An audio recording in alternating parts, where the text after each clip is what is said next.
कधीतरी ऐकायला येतं की एखादी वास्तू ही शापित वास्तू, तर तसं काही असतं का? आणि वास्तुशास्त्र म्हणजे काय? निसर्ग नियमाला घर कसं बांधावं, निसर्ग नियमानुसार त्या जमिनीला बिघडवणारे आपण असतो. आज आपण एस्क्युएशन बघतो. मी नेहमी जेव्हा जिथून रस्त्याने जाताना म्हणजे पश्चिम दिशेला टॉयलेट असलं पाहिजे, पश्चिम दिशेमध्ये विसर्जनाचं स्थान आहे. त्यामुळे पूर्व पश्चिम या सूर्याच्या जर दिशा बघता, तिथे काही संत महंत होते आणि त्यांच्या काही तिथे समाध्या होत्या आणि ते म्हणायचं की आम्हाला याचा सगळा भास होतो आणि ह्या सगळ्या गोष्टी तिथे होतात.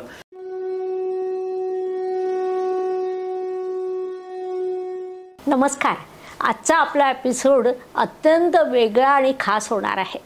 ज्योतिषप्रेमींना आवडणारा, ज्योतिषप्रेमींच्या आयुष्यातील लहान मोठे प्रश्न सहज सोडवणारा.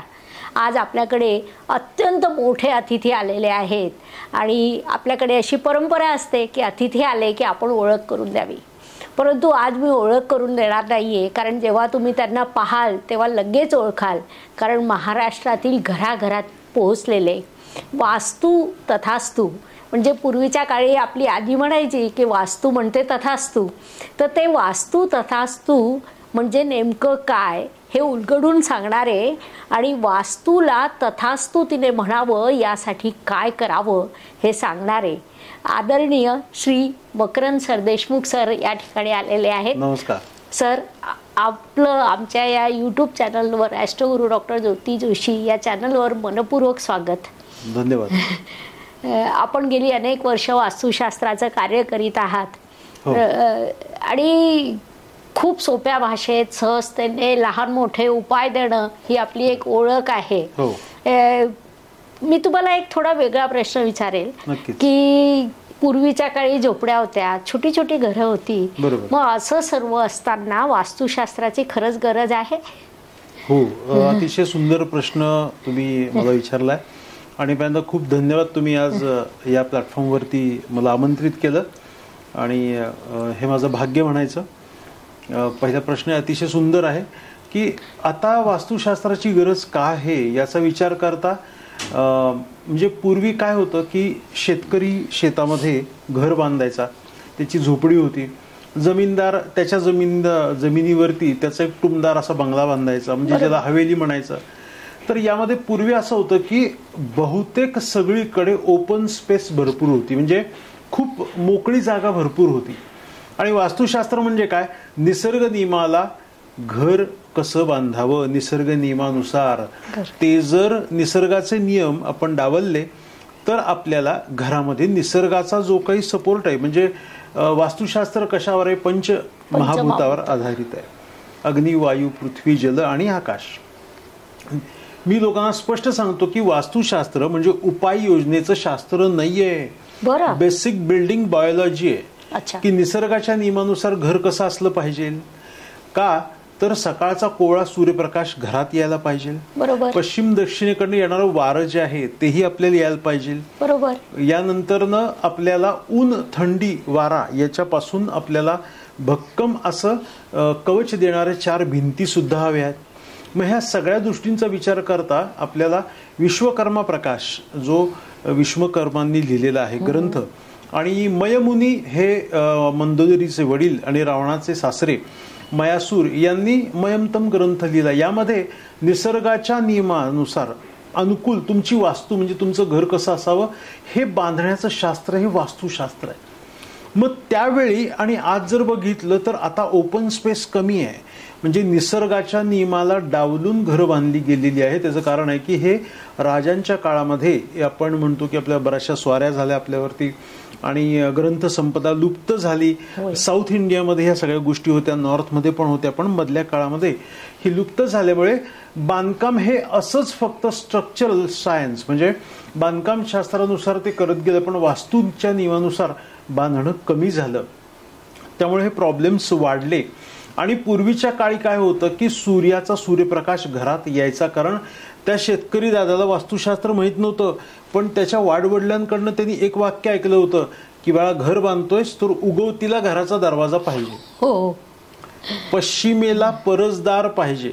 आपण पूर्वी असं म्हणायचं की परसाकडे जातो, म्हणजे पश्चिम दिशेला टॉयलेट असलं पाहिजे, पश्चिम दिशेमध्ये विसर्जनाचं स्थान आहे. त्यामुळे पूर्व पश्चिम या सूर्याच्या जर दिशा बघता या पद्धतीने आपल्याला घराचा सगळा आलेख हा निसर्गाच्या नियमानुसार हा आत्ता करणं गरजेचं आहे. कारण एन्व्हायरमेंट पूर्वीसारखं आता राहिलेलं नाहीये. त्यामुळे आणि माणूस जागरूक झालाय. कारण आपण पाहतो की पूर्वी एवढी साक्षरता नव्हती, आता सगळे आपण अवेअर झालो आहेत, साक्षर झालो आहेत. त्यामुळे आपल्याला आत्ता जे राहतं घर आहे त्यासाठी वास्तुशास्त्राचे मूळ वैदिक जे काही ज्ञान सांगितलंय ते वापरणं नक्कीच गरजेचं आहे. खूपच छान. म्हणजे निसर्गाच्या नियमाने आपण चाललो, यथापिंडी तथा ब्रह्मांडी, तर काही प्रश्न निर्माण होत नाही. असं जरी असलं तरी आज वास्तव वेगळं आहे. त्या वास्तवात अनेक प्रश्न निर्माण होतात. असं कधीतरी ऐकायला येतं की एखादी वास्तू ही शापित वास्तू, तर तसं काही असतं का, पहिला प्रश्न. आणि असंच असेल तर त्याच्यावर तुमच्याकडे वास्तुशास्त्रानुसार उपाय काय? शापित वास्तू हा एक विषय पाहिला तर बराच, आता 20 वर्ष मी या क्षेत्रामध्ये काम करतोय, बरेचसे अनुभव आले. पण त्याच्यातून असं स्पेसिफिकली जाणवलं नाही की ही जागा शापित आहे आणि म्हणून त्या कुटुंबाला त्रास झालेला आहे. बरं, याचं कारण असं आहे, मी थोडा वेगळ्या पद्धतीने अभ्यास करत आलेलो आहे. कारण लक्षात घ्या, जमीन ही चांगली असते, त्या जमिनीला बिघडवणारे आपण असतो. आज आपण एस्क्युएशन बघतो. मी नेहमी जेव्हा जिथून रस्त्याने जाताना रस्ते खोदलेले आहेत, टेकड्या तोडलेल्या आहेत, मी त्या जमिनीचे लेयर्स बघत असतो. कट केलेला केक असतो, त्या केक मधनं जे लेअर दिसतात आपल्याला जमिनीचे, त्याच्यातनं बघतो की कुठे प्लास्टिकचे पिशव्या अडकल्या आहेत, पाईप अडकलेले आहेत, तिथे काही असे मेटलचे काही रॉड्स पडलेले आहेत. हे भूमीला आपण हे सगळा डस्ट म्हणजे कचरा त्या जमिनीत घालत घालत त्याच्यावरती एक एक लेअर तयार होत जात आहेत आणि ती जमीन दूषित होते. असं म्हणतात की जिथे कुरुक्षेत्रावरती युद्ध झालं ती जमीन आजही काळी आहे. पण एकेकाळी ती कशी होती, काळीभोर आणि चांगली शेत जमीन होती. तिथे मानवाने रक्तपात करून ती काळीभोर झाली. आता मी एक छोटंसं उदाहरण असं सांगतो की भूमी शुद्ध आणि अशुद्ध, 1 एकराचा प्लॉट आहे. 1 एकरामध्ये 40 गुंठे असतात, म्हणजे 40 आर. 20 गुंठ्यामध्ये एक बाग निर्माण झाली आणि 20 गुंठ्यामध्ये एक स्मशान निर्माण झालं. एका एकरामध्येच 2 टप्पे पडले. तर मला सांगा की सर्वात जास्त ओढ लोकांना कोणत्या 20 गुंठ्याकडे जाणार आहे? तर गावातली जी लोक आहेत ती बागेमध्ये रोज जायला इच्छित आहेत, पलीकडच्या 20 गुंठ्यामध्ये नाही. म्हणजे एकेकाळी त्या शेतकरी दादा तिथे ऊस किंवा भात जे काही लागवड करत होता ती जमिनीच होती. मानवाने 20-20 गुंठ्याचे 2 टप्पे केले, एक निगेटिव्ह आणि एक पॉझिटिव्ह. निगेटिव्ह का? लोकांना स्मशान नाही आवडत. पण आपण जर कुठल्या शॉपिंग मॉलमध्ये गेलो किंवा अशा ठिकाणी गेलो तर लोक अगदी मनाने उत्साह होतात. म्हणजे लक्षात घ्या की हे 20 गुंठे बागेमध्ये आहेत, तिथे मन ओढतंय, पण इथे नको. म्हणजे लोकांनी, म्हणजे आपणच त्या जमिनीला अशुद्ध केलेलं आहे. जमीन ही खरंच चांगली आहे. त्यामुळे शापित वास्तू, बरं हे होतं कसं माहिती का, की जर ती निगेटिव्हिटी जमिनीमध्ये आपणच पेरली आहे तर एक ना एक दिवस आपल्याला त्याचा बॅड इम्पॅक्ट नक्की येतो. मग तिथे स्पंदन बिघडतात, आजूबाजूचा एरिया बिघडल्यामुळे घरामध्ये त्याचे त्रास होतात. आता जनरल आपण बघतो की मोबाईलचे रेडिएशन्स आहेत, मोबाईलचे टॉवर्स आहेत, याच्यातून सुद्धा रेडिएशन्स येतात. जमिनीतून जिओपॅथिक स्ट्रेस एनर्जी येते. एक अनुभव असा आलेला होता की त्या ठिकाणी गेल्यानंतर ना तिथे काही संत महंत होते आणि त्यांच्या काही तिथे समाध्या होत्या आणि ते म्हणायचे की आम्हाला याचा सगळा भास होतो आणि ह्या सगळ्या गोष्टी तिथे होतात. अशा एका ठिकाणी मी गेलेलो होतो. एकंदरीत खूप अत्याधुनिक यंत्र आणि बऱ्याचशा गोष्टी आपल्या व्हायब्रेशनने देखील सगळ्या समजतात. यानंतर असं लक्षात येतं की तिथं त्यांच्या काही अस्तित्व असे होते की जे अस्तित्व त्यांनी आपल्याकडे पूर्वीपासून सांगितले की व्यक्ती जर मृत झाला तर त्याच्या वस्तू शक्यतो ठेवू नये. अशी ईशान्य दिशेमध्ये अडगळ भंगार नको त्या गोष्टी इतक्या भरून ठेवलेल्या होत्या आणि त्या फक्त रिलीज केल्या आणि अजून 1-2 बदल केले. काही ठिकाणी कंपाऊंड्स नव्हते, ते करायला लागले. आज तो मठ आणि त्या सगळ्या गोष्टी अतिशय व्यवस्थित आहेत. हा एक छोटासा आजपर्यंत अनुभव आलेला होता की मला त्रास नाही जाणवला, पण तिथे त्यांना तो त्रास जाणवत होता. बदल केले आणि जसं आहे तसं आज तिथे व्यवस्थित सुरू आहे.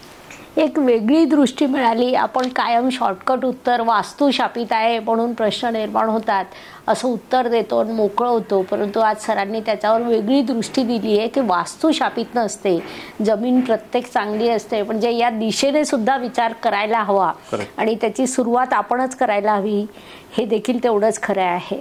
एखादं जुनं घर असेल तर तिथे तोडफोड न करता योग्य पद्धतीने आपल्याला वास्तुशास्त्राचा वापर करता येईल का, आणि त्यातून त्यांच्या वैयक्तिक आयुष्यात सकारात्मक बदल निर्माण करता येतील का? हो, नक्कीच ते करता येऊ शकतात. जुनी वास्तू म्हणल्यानंतर ना साधारणतः त्याचं एज कमी झालेलं आहे. एक अशी ट्रक आहे जी खूप वर्षापूर्वीची आहे, ती घाट कशी चढेल आणि नवीन अत्याधुनिक ट्रक घाट कशी चढेल, हा फरक आपल्याला वास्तूमध्ये येतो. कारण मी साधारणतः लोकांना सांगतो की अरे 3-3 वर्षांनी घरातलं छान रंगकाम करा, रिनोव्हेशन करा, बदल करा, हे सर्वात गरजेचे आहेत. आता जुन्या वाड्यामध्ये काय होतं, जुन्या वाड्यामध्ये जुन्या भिंती आहेत, त्यांनी अनेक वर्षापासूनची स्पंदनं सगळी शोषलेली आहेत आणि मग ही आणि जुन्या वाड्यांमध्ये दुरुस्ती खूप करता येत नाही, कारण अनेक पिढ्यांपासून ह्या सगळ्या गोष्टीत. पण छोटे छोटे बेसिक बदल, काही गोष्टींमध्ये रंगकाम करणे किंवा त्या ठिकाणी असलेल्या काही वास्तूच्या नियमानुसार, समजा उत्तर दिशेला खिडकी नाहीये, पूर्व दिशेची स्पंदनं बिघडलेली आहेत, यातले छोटे छोटे बदल करून जुन्या वाड्यांमध्ये किंवा याच्यामध्ये नक्कीच बांधकाम करता येतं वास्तूनुसार आणि चेंजेस बदल करता येतात. कारण पुण्यात पण अशा काही वाडे आहेत जिथे हेरिटेज लेवलमध्ये आल्यामुळे त्यांना तोडता येत नाही. शनिवार वाड्याच्या आसपासलीच गोष्ट आहे. तर त्याही ठिकाणी आता काही जे काही कन्स्ट्रक्शन्स केलेले आहेत त्याला देखील वास्तूचा थोडासा उपयोग करून तिथे स्पंदनं चांगली केलेली आहेत. पण मी नेहमीच सांगतो की जुन्या वाड्यामध्ये आजही जी शांतता मिळते ती नवीन फ्लॅटमध्ये मिळत नाही. याचं कारण असं आहे की सध्या बघितलं ना तर आपल्याकडे कन्स्ट्रक्शनची जी भिंत आहे ती 6 ते 9 इंच आहे. 4 इंच पण झाली, 4 इंच पण झालेली आहे. आणि ऊन, वारा, पाऊस यांनी त्या वास्तूनी आपल्याला वाचवायचं अशी अपेक्षा येते. बरं, भिंती कमी झाल्यात आणि कॉस्टिंग 20 लाखावरनं अगदी 2 करोड पर्यंत पोहोचलेलं आहे. त्यामुळे पूर्वीच्या भिंती जर बघितल्या तर जाड होत्या, त्यामुळे दक्षिणेची भिंत ही आपल्याकडे जाड असणं सांगितलेलं आहे वास्तुशास्त्रानं, की त्याची रुंदी थोडीशी जास्त असणं गरजेचं आहे. उन्हाचा जो काही सूर्यप्रकाश आहे तो 12 ते साधारणतः 3 वाजेपर्यंतचा तो जास्त असतो आणि त्याच्यामुळे निगेटिव्हिटी जास्त वाहते. आणि त्यामुळे आपल्याला वाड्यात बघितलं तर आजही छान वाटतं. कारण बेसिक्स मेन पहिली गोष्ट मला नेहमी ठिकाणी जाणवते की वाड्यामध्ये छताची उंची खूप मोठी ठेवलेली आहे. त्यामुळे आपल्याला कधीही गेल्यानंतर काय बरं वाटतंय. भले तो वाडा थोडा पडत आलेला असा, उंची जिथे असते तिथे माणसाला आनंद होतो. आणि आत्ता काय झालंय, काही काही ठिकाणच्या बिल्डिंगच्या रिस्ट्रिक्शन 24 मजली करायचे, मग आम्ही 8 फूट घेऊ, 8.5 फूट घेऊ, हे असं सध्या असल्यामुळे जे आपल्याला घरामध्ये स्ट्रेस सुद्धा जाणवतो. आणि वाड्यामध्ये ही एनर्जी आहे की जरी ते जुने वाडे असले तरी आपल्याला त्या ठिकाणी चांगलं वाटायला सुरुवात होतं.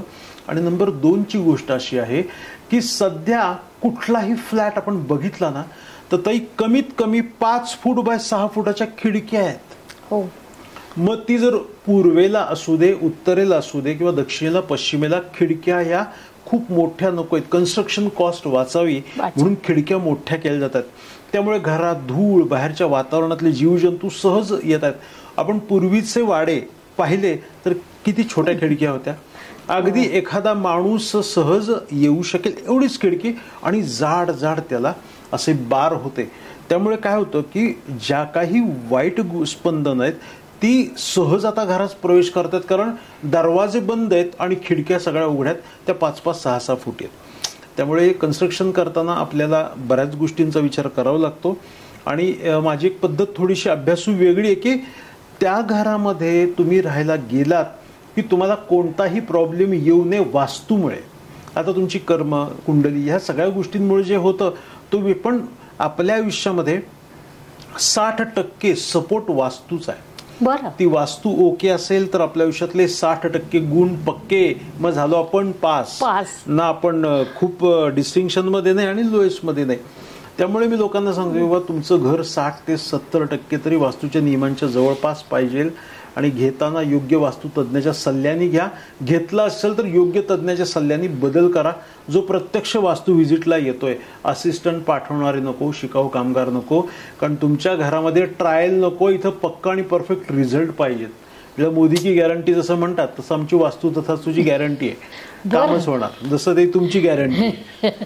खूपच छान सर. एक वेगळा दृष्टिकोन आज आम्हाला मिळतोय, विद्यार्थ्यांना मिळतोय, कारण आपल्याकडे यंग जनरेशन मोठ्या प्रमाणावर ज्योतिषशास्त्राचा अभ्यास करते आणि त्यांना वास्तुशास्त्र शिकण्याची तीव्र इच्छा देखील आहे. वास्तुशास्त्र खूप महत्त्वाचं मान्यच आहे, त्याच्या प्रत्येक गोष्टीचा पडणारा प्रभाव आपण अभ्यासू शकतो. परंतु कसं असतं ना, तत्वज्ञानाने पोट भरत नाही. म्हणजे आजच्या काळात कितीही आपण म्हटलं तरी स्पेस खूप रिड्यूस होत आहेत. जागेची खूप मारामारी असते. बिल्डर, आर्किटेक्ट 1-1 इंच लढवू या सगळ्या प्रकारानंतर ईशान्याचं देवघर, आग्नेयाचं किचन तुम्ही कसं मॅनेज करता? हो, मी खरंच ते म्हणजे आता ना खरंच सगळ्यांची परिस्थिती तशी म्हणलं तर अवघड आहे. कारण नियम तर पाळायचे आणि उपलब्धता कमी आहे. म्हणजे इथे 27 मजली असे बिल्डिंगचे टॉवर्स होत आहेत, 5-5 टॉवर्स आहेत आणि रस्ते तेवढेच आहेत. माणूस उतरतोय, व्हेकलमधून बाहेर पडतोय, तसं फ्लॅटची कंडिशन आहे. पण माझं सगळ्यांना असं म्हणणं आहे की मी नेहमीच सांगतो की तुम्ही ना पहिल्यांदा यशस्वी व्हायचं तुम्हाला असेल आणि तुमचं आयुष्य व्यवस्थित जर पुढे न्यायचं असेल तर तुमच्या 3 गोष्टी पक्क्या आणि परफेक्ट पाहिजे. ती पहिली गोष्ट, तुमचं सुंदर घर जे वास्तूच्या नियमानुसार, निसर्गाच्या नियमानुसार, आता आपण असं म्हणूयात कारण निसर्गाचा नियम आणि वास्तुशास्त्र हे बेस्ट आहे, हे पक्क आणि परफेक्ट पाहिजे. तुम्ही काहीही करा पण तुमचं घर मॅक्झिमम निसर्गाच्या नियमानुसार असणं गरजेचं. म्हणजे वास्तूनुसार बरं घेताना हे घ्यायचंय, कारण आपल्याला बदल हे नक्कीच, कारण पुढे काय होतं, आपल्याला हॉस्पिटलमध्ये झाल्यानंतर लाखो रुपये खर्च करतो, ते होऊ नये यासाठी हा आत्ताच आपला मेडिक्लेम म्हणायचा किंवा आत्ताच आपलं एक प्रिकॉशन म्हणायचं. त्यामुळे आता ही पहिली गोष्ट अशी येते. नंबर 2ची गोष्ट होते की तुमची भक्कम फॅमिली, तुमच्या फॅमिलीकडे तुम्ही सर्वात जास्त लक्ष दिलं पाहिजे. कारण घरात गडबड आणि फॅमिलीमध्ये गडबड, तुम्ही ऑफिसमध्ये काम कसं करणार, करिअर कसं तुम्ही मोठं करणार आणि तुम्ही कसे यशस्वी होणार, कारण ती चिंता तुमच्या डोक्यात राहणार. त्यामुळे ही गोष्ट महत्वाची. Number 3, health is wealth. तब्येत छान ठेवा. 1 तास वेळ नक्कीच व्यायामासाठी काढा. फिरा, भरपूर जागा असते निदान फिरण्यासाठी. बरेचसे आपल्या जिम, जॉगिंग, व्यायाम तुम्ही करू शकता. यामध्ये ह्या वास्तूनुसार असणाऱ्या घराचा फायदा असा होतो की ती तुम्हाला पुढे नेण्यास मदत नक्की करते. मग आता विकत घेताय ना तुम्ही फ्लॅट, कितीचा घेताय? आज पुण्यात म्हणलं तर कमीत कमी 50 ते 1 करोड पर्यंतचा फ्लॅट आहे. अहो, अक्षरशः तुम्हाला सांगतो, तुळशीबागेत गेल्यानंतर 100 रुपयाची चप्पल ही उलटी पालटी करून 10-10 दुकानात चांगली कुठली, स्वस्त कुठे, इतकं आपण बघून घेतोय. पण फ्लॅट घेताना अच्छा इकडनं हे व्ह्यू आहे, तिकडनं ते व्ह्यू आहे, इकडनं हे दिसतंय, हा फ्लॅट घेऊ असं नाहीये. नुसतं पूर्व पश्चिम बघून घेतात. तर वास्तूचे पॅरामीटर खूप महत्वाचे आहेत. योग्य वास्तुतज्ञाला तुम्ही कन्सल्ट करून हा वास्तूच्या नियमानुसार कितपत पॉझिटिव्ह आहे असा फ्लॅट घेणं गरजेचं आहे. बरं, बऱ्याच वेळा लोक मला म्हणतात की अहो नाही हो बिल्डर बनवत वास्तूनुसार. आता मी ज्यांना कन्सल्टंट आहे, मी ज्यांचं प्लॅन करतोय त्यांच्याकडे नक्कीच वास्तूनुसार प्लॅन्स आहेत. परंतु आता समजा मला कुठे वास्तू व्हिजिटला बोलवलं की सर ह्या 4 पैकी कोणता फ्लॅट घ्यावा जो बेस्ट ऑफ बेस्ट आहे, मग तिथे जाऊन मी 4ही फ्लॅटचं सगळं अनालायझिंग करतो. इथे गंमत होते, दिशा फिरते.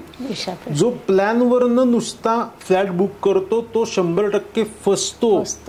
कारण आर्किटेक्टने जो प्लॅन डिझाईन केलेला आहे 90 डिग्री उत्तर दिशा सरळ आहे म्हणून दाखवतात,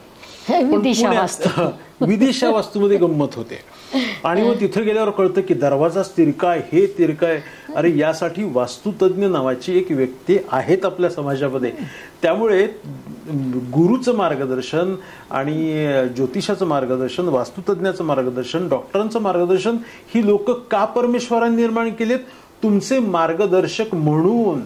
युट्यूबवरचे उपाय हे युट्यूबवर आहेत. बऱ्याच वेळा डॉक्टर सांगतात की युट्यूबवरचे उपाय बाहेर ठेवून या आणि आम्ही तज्ञ आहोत. फ्लॅट बघून घेता येतो आणि मिळतो, गॅरंटेड. मी कित्येक लोकांना 12-12 वर्ष ते फ्लॅट बघतायत पण त्यांना अपेक्षित मिळत नाही. एका वर्षामध्ये 4-5 साईट बघून उत्तम फ्लॅट दिलेले आहेत.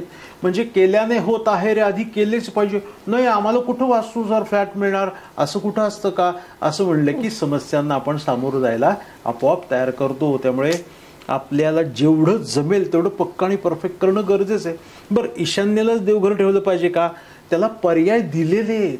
पूर्वेत ठेवा, उत्तरेत ठेवा, फक्त पूजा करताना पूर्वेला तोंड असलं पाहिजे. ह्या बेसिक गोष्टी आहेत.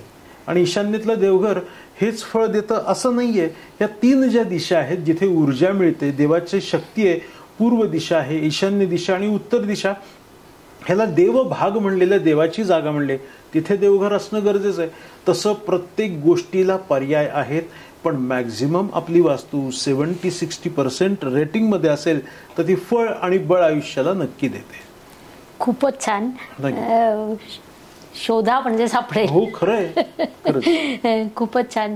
वास्तुशास्त्र आणि ज्योतिषशास्त्र यामध्ये साम्य काय, फरक काय? ॲस्ट्रो वास्तू ही एक नवीन कन्सेप्ट सध्या खूप आकार घेते.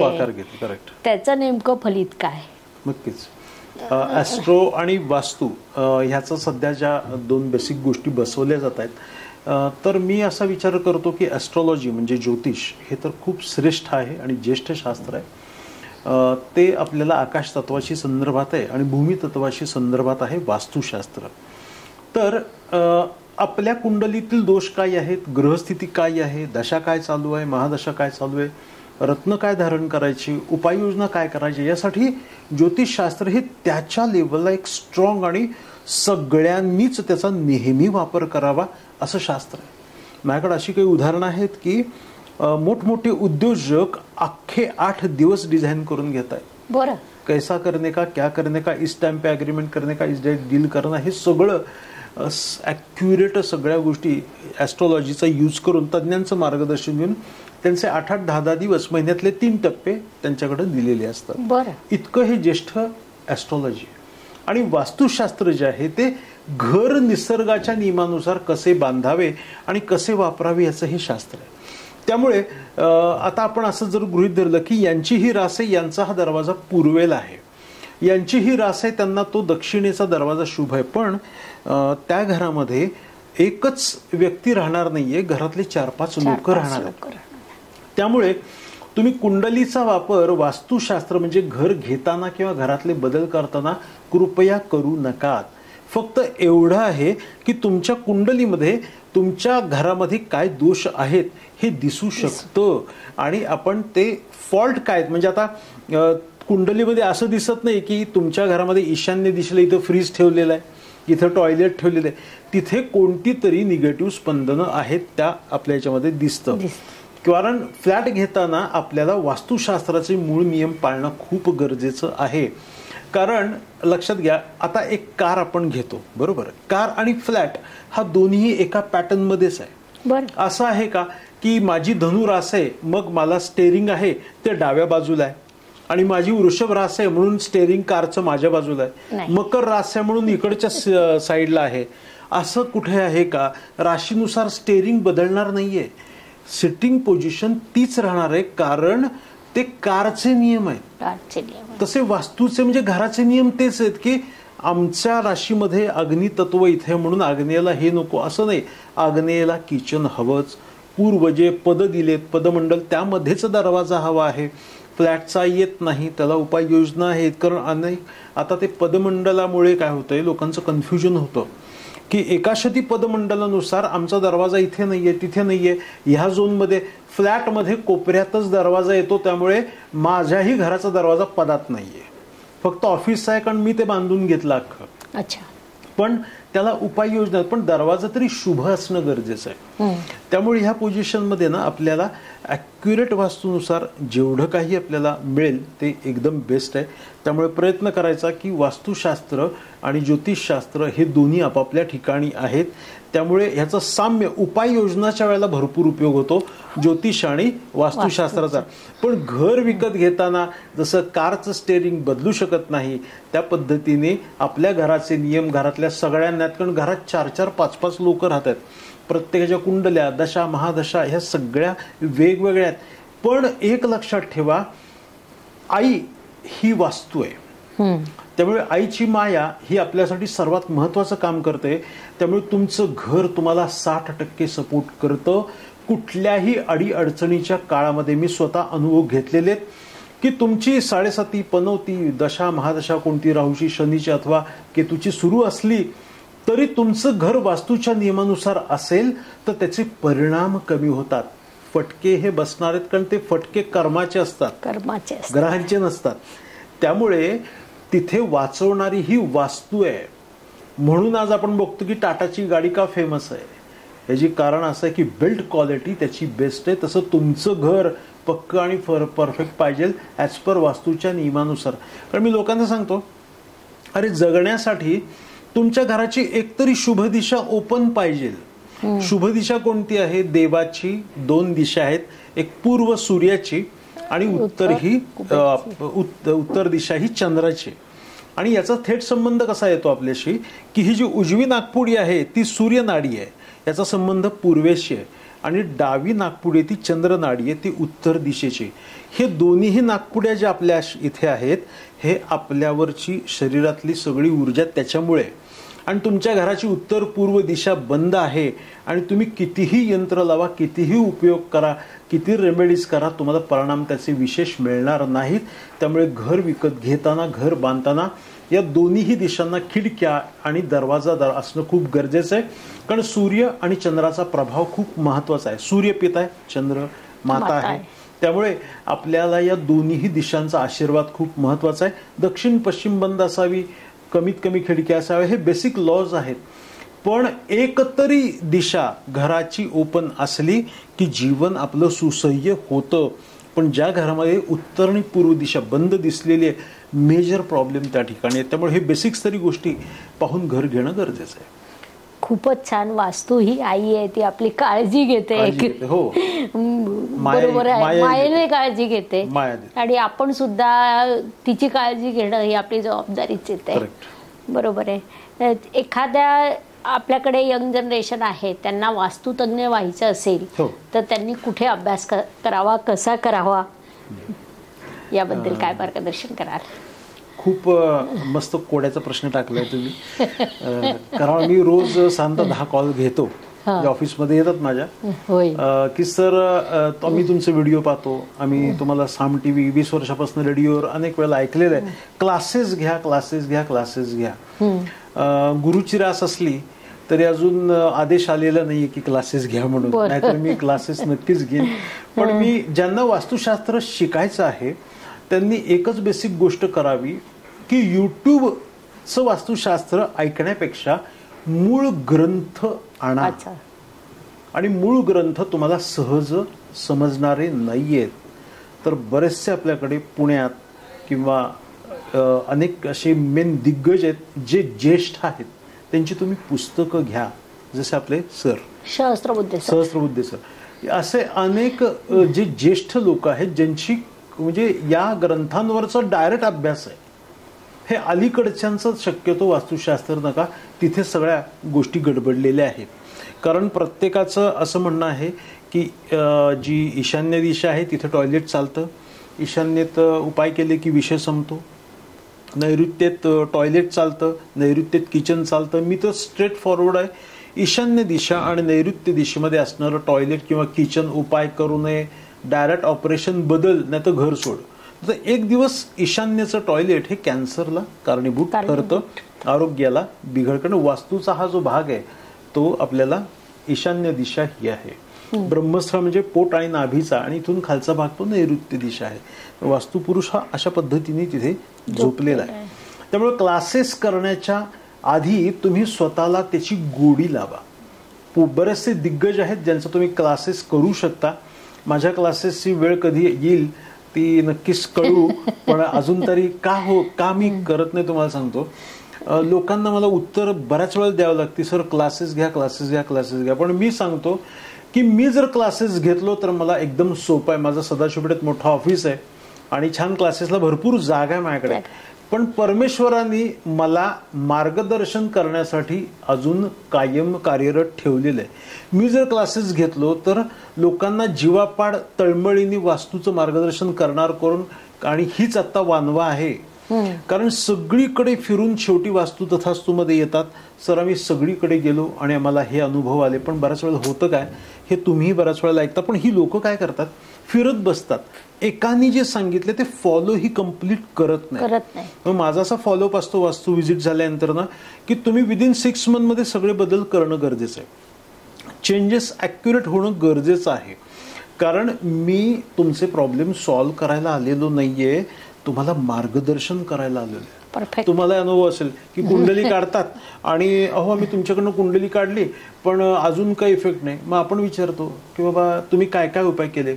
नाही ते हे केलं, पण मूळ जे केले ना, ज्यांनी त्यांचा ऍक्च्युअली प्रॉब्लेम सॉल्व्ह होणार आहे, म्हणजे पाईपलाईनमध्ये अडकलेला जो बोळा आहे तो काढतच नाहीये, नुसता तो पाईप हलवत बसतात. अरे कसं होईल? म्हणजे मूळ उपाय न केल्यामुळे ह्या सगळ्या गोष्टी घडतात. त्यामुळे मूळ गोष्टींकडे तुम्ही जा, ग्रंथांचा अभ्यास करा आणि बरेचसे तज्ज्ञ आहेत जे छानपैकी वैदिक वास्तू शिकवतात, त्यांच्याकडे तुम्ही नक्कीच जा. उपाय ना आता लवकरच सुरू करणार असंही उत्तर येतं. हो ना, लगेच. आता तुम्ही मंत्र ना तुम्ही दिलेले लिहिलेले मी शोधतो व्हॉट्सअपमध्ये. इतकं छान उत्तर देतात आणि म्हणजे तेव्हा हसावं की काय हा एक प्रश्न पडतो. परंतु ते त्यांचे प्रामाणिकपणे आपल्याला उत्तर देत असतात. वास्तुतज्ञ म्हणून काम करत असताना आलेले लक्षवेधी अनुभव कोणते? बरेचसे छान छान अनुभव आलेले आहेत. साधारणतः एक 15 वर्षापूर्वीची गोष्ट, 15 वर्षापूर्वीची गोष्ट आहे. एका मोठा पुण्यातलं बिल्डर आहे आणि त्यांचं नॉर्थ ईस्ट साईडला म्हणजे येरवड्याच्या इथं त्यांचं ऑफिस आहे आणि त्यांच्या एका साईटचे प्रॉब्लेम्स बरेचसे अडकलेले होते. ती साईट आहे कोंडव्याच्या इथे, कोरिंथन क्लबच्या इथे. आणि ती काही झाल्या त्यांचे 17 टॉवर्स बांधून तयार होते, पण तिथे तो सेल होत नव्हता. आणि मग तिथे त्यांना असं कळलं, माझे त्याला साम टीव्हीचे प्रोग्राम पुण्यात होर्डिंग्ज आणि तसं फेमस नाव होतं परमेश्वर कृपेने, आणि त्यांनी मला अपॉइंट केलं. तिथे आधी 2-3 वास्तू त्यांनी येऊन गेले होते, बरेचसे काही चेंजेस बदल वगैरे सांगितले, पण तिथे कोणत्याही प्रकारची हालचाल त्यांना गेले 1.5 वर्षात झालेली नव्हती. तर त्यांच्या मेन गेट, त्यांचं जे मेन ऑफिस आहे जिथून साईट ऑफिस ज्याला म्हणतात, त्यातले बदल केले. काही अशा गोष्टी ते सांगितले की तुम्ही हे चेंजेस करून घ्या, कारण त्यांचं जे मेन जी सेप्टिक टँक म्हणजे जिथून आपल्याला ड्रेनेजचं हे जातं त्याच्या काही लाईन चुकलेल्या होत्या. जो डोंगराचा भाग होता तो एका अतिशय चुकीच्या ठिकाणी आलेला होता आणि त्याचेही सगळे बदल असे सांगितले. आणि ती आज म्हणजे सोसायटी फुलफ्लेश पण सुरू आहे आणि खूप मोठी सोसायटी आहे. आणि विदिन त्यांना चेंजेस बदल केल्यानंतर 2.5-3 महिन्यामध्ये हळूहळू, कारण त्यांचं जे साईट ऑफिस होतं ते, कारण साईट ऑफिस म्हणजे मेन सेल्स झोन आहे, म्हणजे फ्लॅट व्यवस्थित आहेत पण विकलेच जात नव्हते. म्हणजे ते चेंजेस केले, त्यांच्या मेन ऑफिसमध्ये चेंजेस केले आणि तिथे रिझल्ट मिळायला सुरुवात झाले. ही महत्वाची गोष्ट आहे. एक ज्वेलर्स आहेत नामवंत कोल्हापुरामधले, तर त्यांच्या बंगल्यामध्ये म्हणजे त्यांचे बरेचसे काही विषयच होते, इंटरनल हे वगैरे टोटल. तर त्यांच्या घरामध्ये नॉर्थ आणि नॉर्थ वेस्ट म्हणजे वायव्य दिशेमध्ये खड्डा होता आणि अनेक सर्व बदलांबरोबर तो खड्डा भरून घ्या म्हणून सांगितलं. पण त्यांच्या वडील किंवा जे काही होते घरातले ज्येष्ठ, त्यांची इच्छा नव्हती. की पूर्वीच्या काळी पद्धत काय होती, दिखाऊच घरं बांधली जायची आणि हॉल खाली आहे, किचन वर आहे, म्हणजे थोडीशी फॉरेन स्टाईल वाटायची आणि तीच नेमकी गडबड होती. तो खड्डा त्यांना भरून घ्यायला सांगितला आणि मग तेव्हापासून असं झालं की त्यांची रिकव्हरी चांगली झाली, अडकलेले पैसे बाहेर यायला सुरुवात झाले आणि एक वेगळी दिशा मिळाली. आणि मेन त्यांचं जे मेन शॉप आहे राजारामपुरीमधलं, तर ते एक्सटेंड झालं आणि तेही वास्तूनुसार सगळं मी केलं आणि ती जागासुद्धा मिळाली. आता त्यांच्या बाकीच्या प्रोजेक्टवर माझंही सगळं काम चालू आहे. अजून एक छोटासा इंडस्ट्रीचा अनुभव सांगतो. तर माझे एक क्लायंट आहेत, इंदोरला असतात, प्रीतमपूर म्हणून तिथे एक मोठी हे आहे आणि त्या इंदोरला ज्या इंडस्ट्रीज आहेत त्या इंडस्ट्रीमध्ये त्यांचं मी छोटंसं काम केलेलं होतं आणि त्या ठिकाणी त्यांचं छोटंसं शेड होतं आणि त्यांनी तिथनं सुरुवात केली. तर त्याचं जे जे काही होतं ते वास्तूनुसार केलं 10 वर्षापूर्वी आणि आत्ता अशी कंडिशन आहे की त्या ठिकाणी त्यांना ती जागा कमी पडली. मी त्यावेळेला सांगितलं होतं की सर हे सगळं करा, आपल्याला आता खूप मोठी जागा लागणार आहे, कारण ते JCB, आपण जो JCB बघतो त्याचे पार्ट्स तयार करण्याची त्यांची कंपनी आहे. तिकडे बालाजी वेफर्स म्हणून आहे, त्याच्या शेजारीच प्रीतमपूरला ही इंडस्ट्री, आणि त्यामध्ये इतकी ग्रोथ होत गेली. आज जवळपास 1.5 ते 2 वर्षापूर्वी मी त्यांच्या मोठ्या इंडस्ट्रीचं काम केलं की त्या प्रीतमपूरमध्ये जे गुंठ्यात होते ते एकरात जागा घेतली आणि त्यांचं काम चालू आहे. आता दुसऱ्या फॅक्टरीचं काम आपल्याकडे येत आहे. हे छोटे छोटे बदल आहेत. कोल्हापुरात चंद्रकांत बेकरी म्हणून आहे, खूप फेमस आहे. म्हणजे ज्या सगळ्या हॉटेल्स आणि जे पाव पुरवले जातात तर त्या बेकरीमध्ये त्यांच्या पत्र्यामध्ये बेकरी होती आणि त्यांचे कन्सल्टिंग केल्यानंतर त्यांच्या कर्माने, त्यांच्या परिश्रमाने आणि आपल्या मार्गदर्शनाने, कारण प्रत्येक वेळेला मीच नसतो तिथे दैवी आशीर्वाद असतात. मी लोकांना सांगतो, वास्तू कन्सल्टिंगला किंवा ज्योतिष कन्सल्टिंगला तुम्ही इथे आलात ना माझ्याकडे, ते माझ्यामुळे नाहीये, ते त्यांनी ठरवलंय की या कुटुंबाला एक योग्य मार्गदर्शक द्यायचा, मी कुणीही नाहीये. आणि मी लोकांना ते सांगतो, कन्सल्टिंगला आल्यानंतर घरातली सगळी 4 माणसं पाहिजेत. तुमचे मोबाईल वगैरे बाजूला ठेवा, 2 तास मला द्या, कारण मला जे दैवी आशीर्वाद किंवा जे सिग्नल्स येतात त्यानुसार मी बोलतोय. तुम्ही प्रत्यक्ष लिहून घ्या. ह्या सगळ्या गोष्टी आपल्याला खूप महत्त्वाच्या आहेत. आणि सक्सेस स्टोरी इतक्या भरपूर आहेत की तुम्ही आज गुगललाही बघू शकता. एक वॉलपेपर दिलाय मी, वॉलपेपर फेसबुकला माझ्या, आणि तो एका पर्वताचा वॉलपेपर आहे, मी तुम्हाला पाठवीन. तो जस्ट ठेवलाय, तरी तुम्ही माझ्या फेसबुकला जाऊन बघू शकता की शेकडो कमेंट्स आलेले आहेत की मी त्यांना जानेवारीमध्ये दिलं होतं की हा वॉलपेपर फक्त तुम्ही मोबाईलवरती ठेवा आणि 90 दिवसात काय होते मला सांगा. तर जवळपास 20 दिवस 10 दिवसामध्येच लोकांचे कमेंट्स यायला लागले की हे, आणि मी सुद्धा 90 डेज ठेवूनच तो वॉलपेपर. एक माझ्याकडे ऑडिओ आहे, माझ्या ऑफिसमधल्या स्टाफनी दिला. त्या म्हणाल्या की सर वॉलपेपर मी ठेवला आणि मला डॉक्टरांनी सांगितलं की तुम्हाला अजून 1.5 महिना तरी हॉस्पिटलमध्ये राहावं लागेल, पण वॉलपेपर ठेवल्यापासून त्यांना बरोबर 12 दिवसामध्ये डिस्चार्ज देण्यात आला. मी सुद्धा मिराकल, मला जेव्हा ऑडिओ ऐकवला त्या कॉल रेकॉर्डचा तेव्हा मला आश्चर्य वाटलं की परमेश्वर काय आपल्याकडनं छान करून घेतोय. म्हणजे केल्याने होत आहे रे, आधी सोपे केले पाहिजे. छोटे छोटे उपायच लाभ देतात. लोकांना काय वाटतं की माझ्या घरावर कोणी करणी केली, हे केली.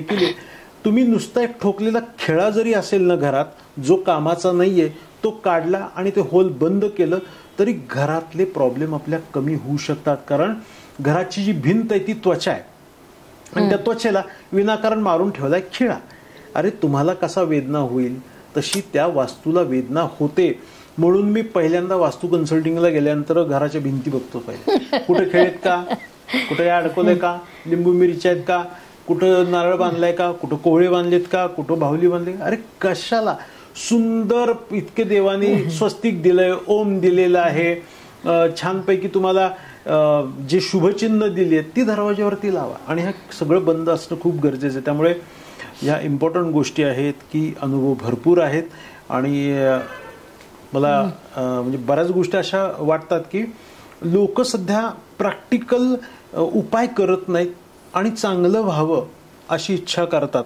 पण चांगलं व्हावी इच्छा करून उपयोग नाही, आपला उपाय सुद्धा करणं गरजेचं. जसं आपली चर्चा झाली मगाशी की उपाय आठवतात. प्रॉब्लेम आल्यानंतर जेव्हा येतो विषय की हा हे तुम्ही सांगितलं होतं, नाही हो आमची ती कुंडलीच डिलीट झाली व्हॉट्सअपची, पाठवत आहे हे असे रिपोर्ट माहिती. मी त्या वास्तू व्हिजिटला माझ्याकडे एक फाईल मिळते, त्या फाईलमध्ये लिहिलेलं असतं की तुमच्या कोणत्या भिंतीला घड्याळ लावावं, कॅलेंडर असावं, कुठे काय असावं नसावं. रोज एक फोन असतो की कुठे म्हणजे ती फाईल दिलेली आहे आणि व्हिजिटच्या वेळेला मी सांगतो की हे वाचा. त्याच्यामुळे फायदा काय होतो की लोकांना इतर काही गोष्टी विचारायची गरज नाही कोणाला. ऑथेंटिक काय ते आपण नक्कीच तिथे दिलेलं असतं. खूपच छान. अपार्टमेंट संस्कृती हो आपण जगतोय, होय खरं. त्याच्यात वास्तुशास्त्राची नेमकी भूमिका काय? अपार्टमेंट संस्कृती म्हणजे रिड्यूस होत जाणारी. म्हणजे आता असं झालेलं आहे की पूर्वी जो कार्पेट होता तो कार्पेट आता आपला खरंच कार्पेट एवढा आलेला आहे. म्हणजे मला एक मुंबईत गेल्यानंतर ना मी जेव्हा फ्लॅटमध्ये जातो तेव्हा मला तो ह्याचा डायलॉग आठवतो, संजय दत्तच्या बरोबरच्या, अरे भाई ये तो शुरू होते खतम हो गया. मला आज माझ्या घरामध्ये आणि ऑफिसमध्ये वाटतो की अरे आपली खरंच घरं मोठी आहेत. मी या घरच्यांना सांगतो की तुम्ही आज जागा कमी पडतीये, रूमच कमी पडतीये, हेच फ्लॅट लहान वाटतोय, म्हणजे एकदा मुंबईत जाऊन बघा लोक 1-1 10x10च्या रूम मध्ये कसे राहतात. आणि तिथेही वास्तुशास्त्र केलेलं आहे. म्हणजे पुण्यात एक स्लम एरिया आहे, तर तिथे देखील पत्र्यात राहणाऱ्या घरामध्ये त्यांचा माझा इतका विश्वास होता की सरांना बोलवायचं आणि इथे काय काय गोष्टी त्यांचं केलं. आणि विदिन 1-1.5 वर्षामध्ये त्यांच्या कर्मामुळे, वास्तूच्या केलेल्या बदलांमुळे आणि त्यांच्या इच्छाशक्तीमुळे धायरीला त्यांनी 1 BHK फ्लॅट घेतला. त्यांचं तिथं चांगलं व्हायला सुरुवात झालं. म्हणजे काय की तुमची वास्तू छोटी का मोठी नाही, आम्ही मग 10x10च्या रूम मध्ये कसं करू, अरे मार्गदर्शन घ्या. कारण पहिल्यांदा दिशा निर्धारित व्हायला पाहिजे.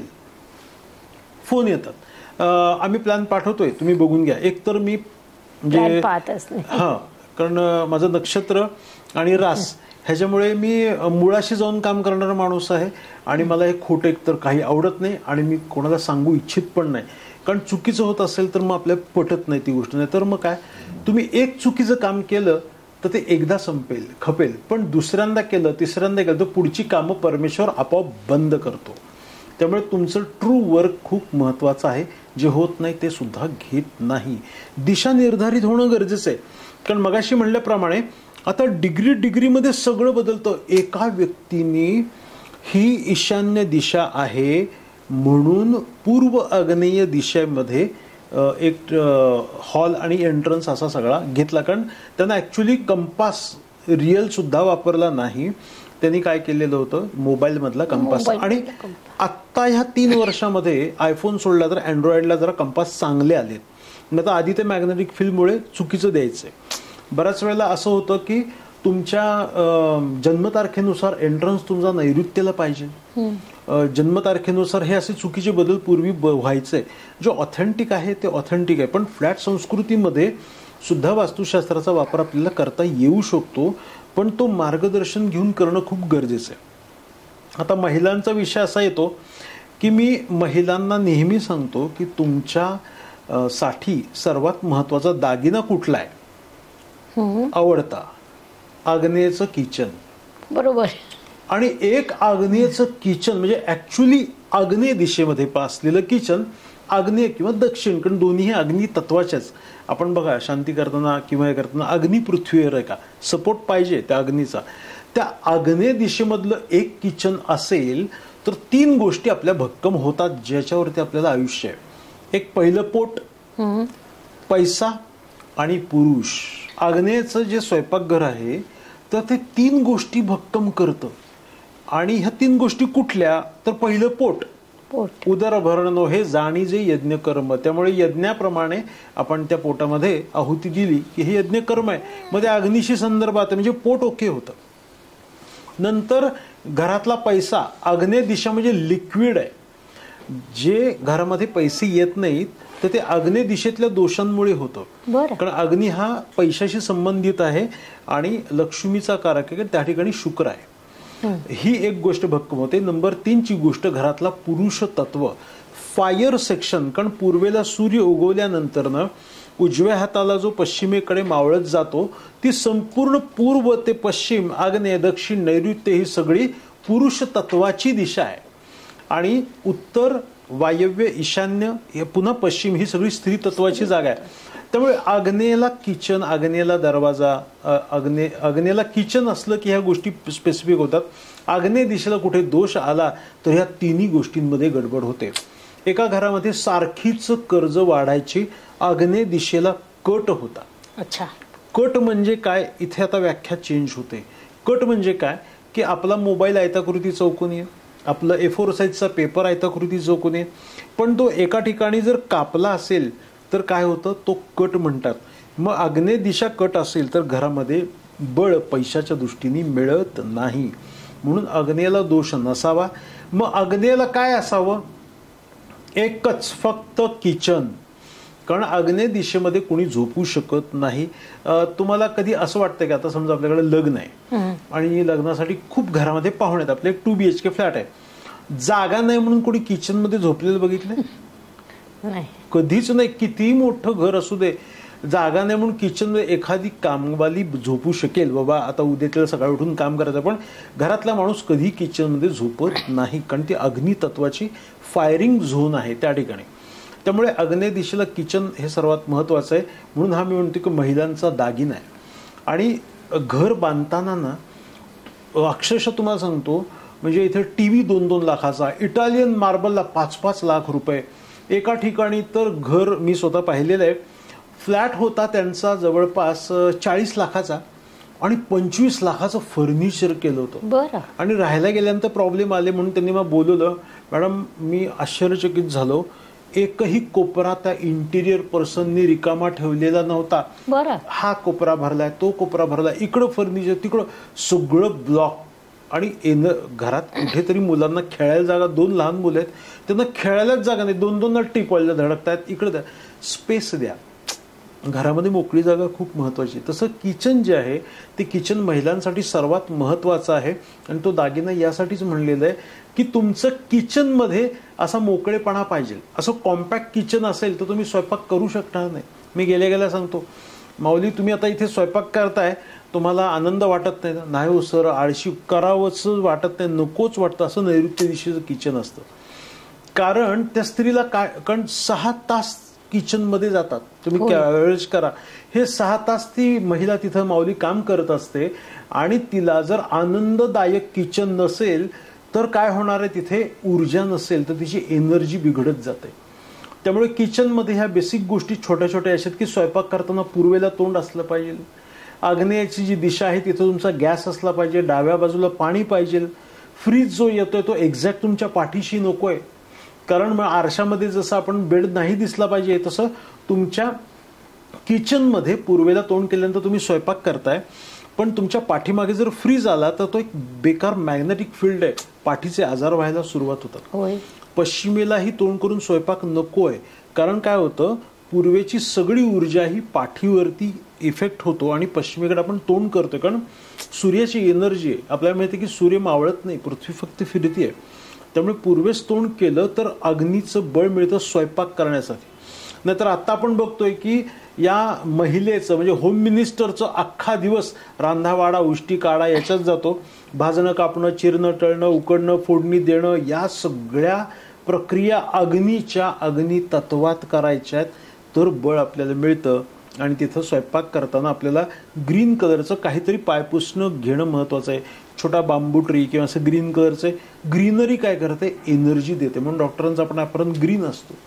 या छोट्या छोट्या गोष्टी आहेत की आपल्याला अतिशय महत्त्वाच्या आहेत. हा खूपच सुंदर टीप मिळाली.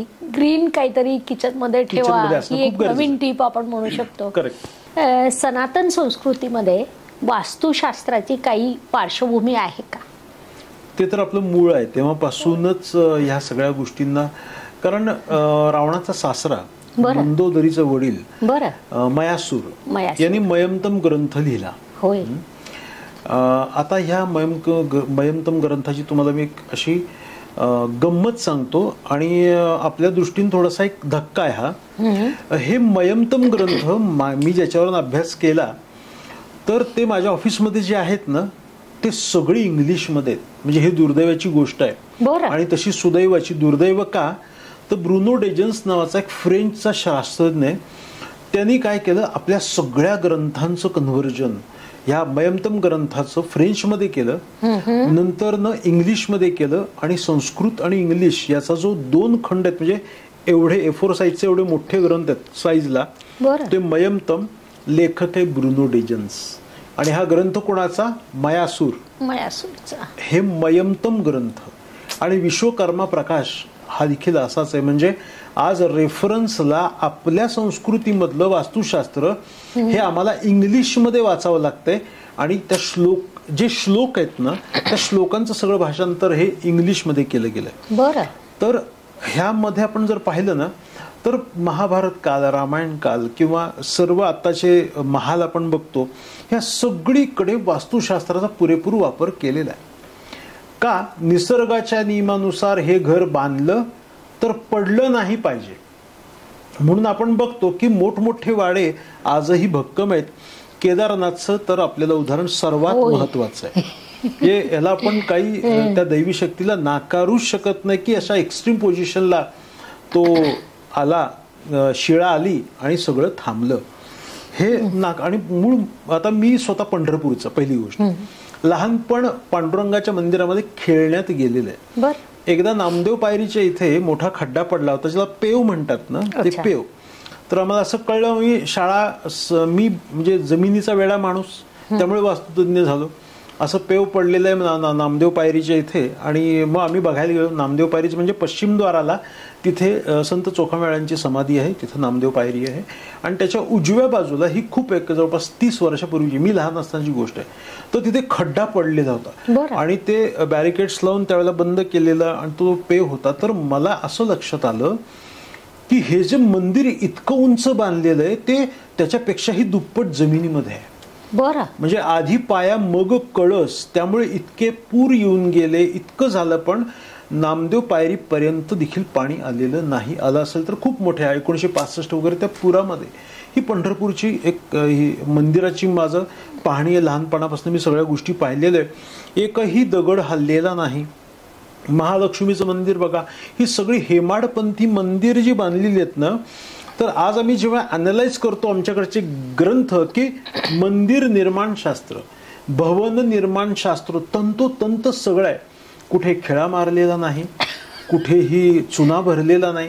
आत्ताच्या जे किल्ले होते त्यांच्यावरती आक्रमण व्हायचं म्हणून चुना आणि शिस तरी ओतलं जायचं, पण मंदिरात नुसते साचे बसवत हे केलेलं आहे. आता वास्तुशास्त्रामध्ये रत्न अध्याय नावाची एक यंत्रोपचार आहे जो खूप ट्रू आहे. मग हे पिरामिड्स आहेत, क्रिस्टल्स आहेत, यांच्यापेक्षा तो खूप प्रभावी.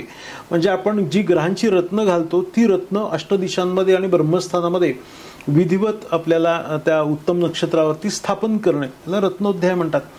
तर पूर्वीच्या काळामध्ये ह्या सगळ्या यंत्रोपचार केल्या गेलेल्या आहेत, म्हणून आज भूमी भक्कम, पाया भक्कम आणि वरती मग तो कळस भक्कम होत गेलेला आहे.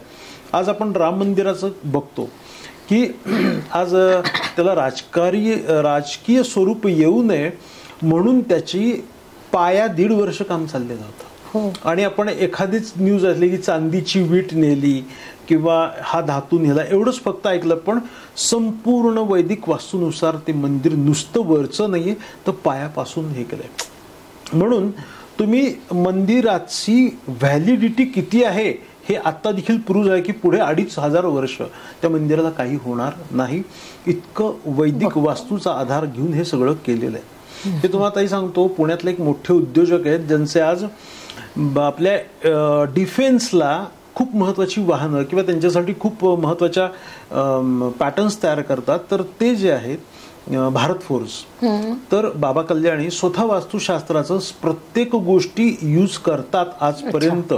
म्हणजे माणूस कामाने प्रयत्न केल्याशिवाय काही होत नाही, परंतु याला ह्या छोट्या छोट्या गोष्टींची जोड दिली की बाबा कुठे मशीन असलं पाहिजे, एंट्रन्स कुठे असलं पाहिजे, प्रत्येक गोष्ट इन्स्टॉलेशन होताना पूजा करणे, नक्षत्र पाहणे. म्हणजे आज मी ओव्हरऑल बघतोय की उगाचच अंबानी बनत नाही, उगाचच अदानी बनत नाही किंवा अमिताभ बनत नाही. इथे अध्यात्म आणि आपली हिंदू संस्कृतीतले उपाय काम करतात.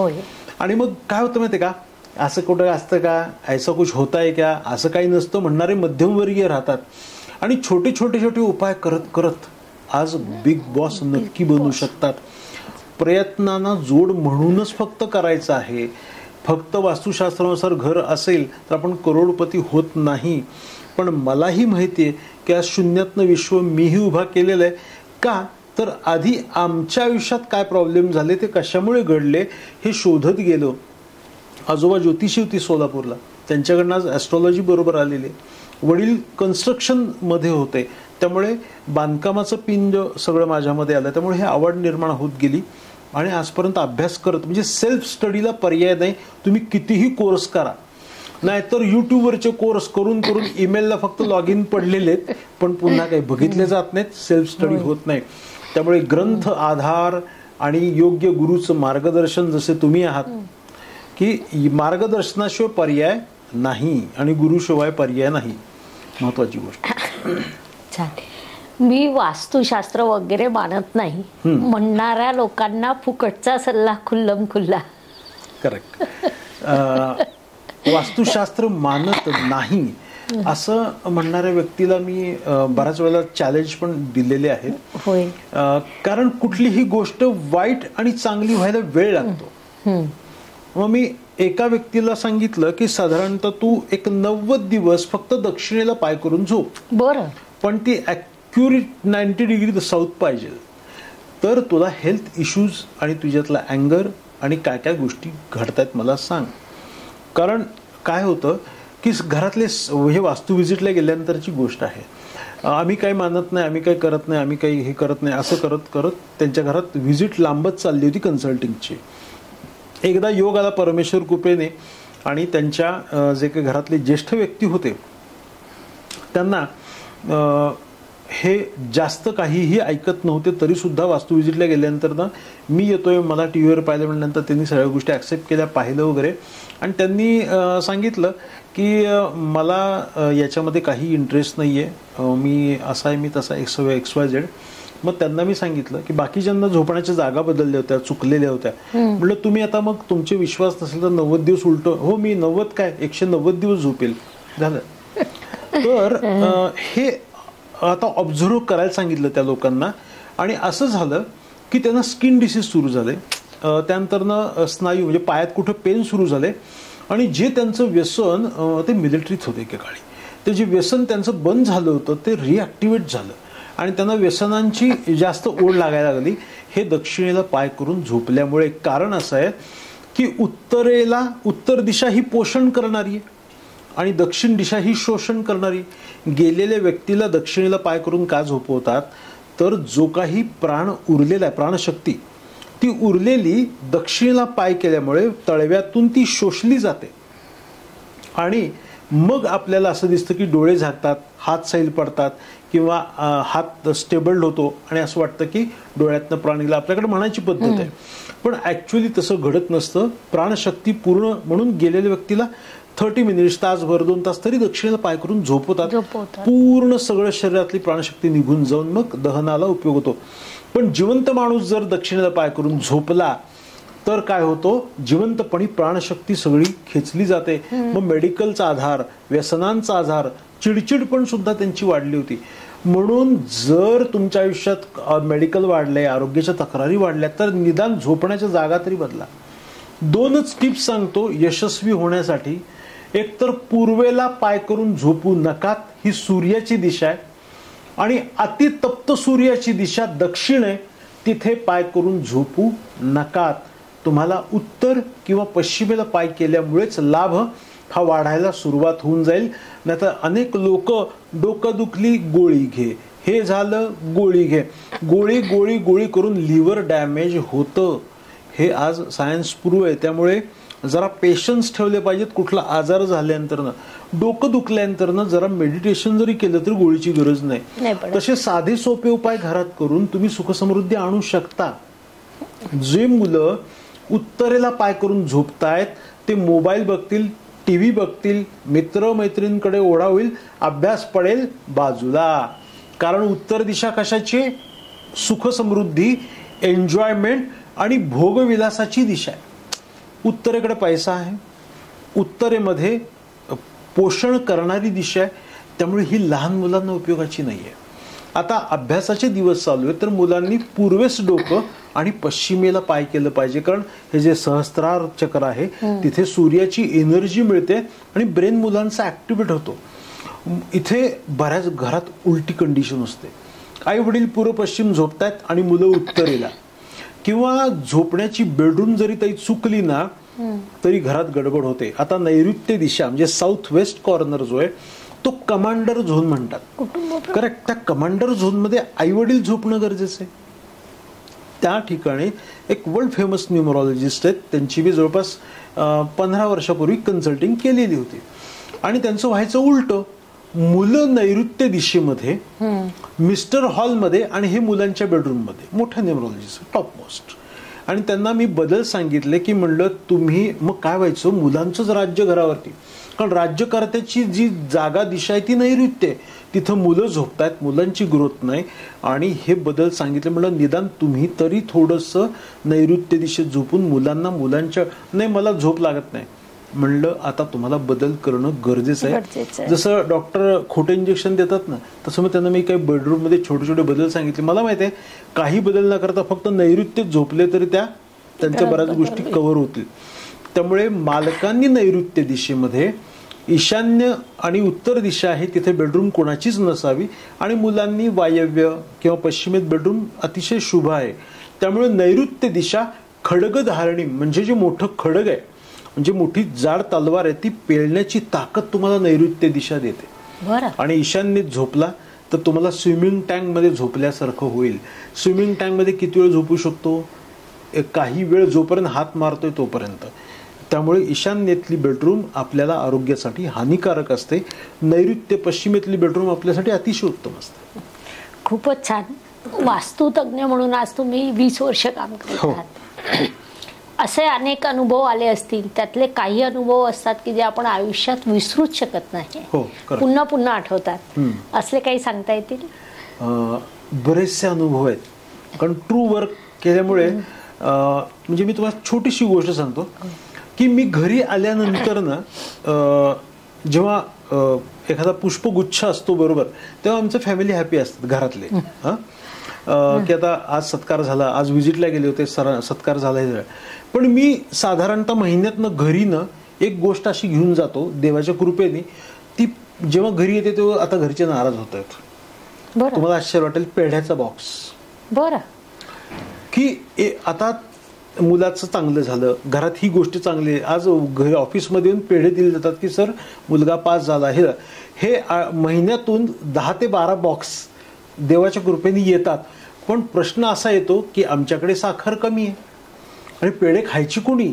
म्हणजे देवाच्या कृपेने म्हणलं तर आज पेढे येणं ही खूप चांगली गोष्ट आहे, पण घरात वारंवार येत असल्यामुळे आता ही नाराजी. खरं आपला हा विजय म्हणायचा की शास्त्र आधारे वर्तावे. मी लोकांना सांगतो मी कुणीही नाही, मी तुमच्यासारखा एक साधा एक अभ्यासक आहे. तो विजय त्या शास्त्राचा आहे. पण त्यांनी लिहिलं पॅरामीटर्स, आपण अभ्यास केल्यानं त्यांना सांगतोय. आणि बरं, अनुभवाचे इतके सगळे बोलले, त्यामुळे लक्षात राहणाऱ्या वास्तूंमध्ये खूप अशा छान छान वास्तू आहेत की एक उद्योजक आहेत भोसरीमध्ये, म्हणजे आता माझे खूप चांगले मित्र आहेत, तर तुम्हाला सांगतो त्यांच्यासाठी 16 वास्तू बघितल्या. बरं.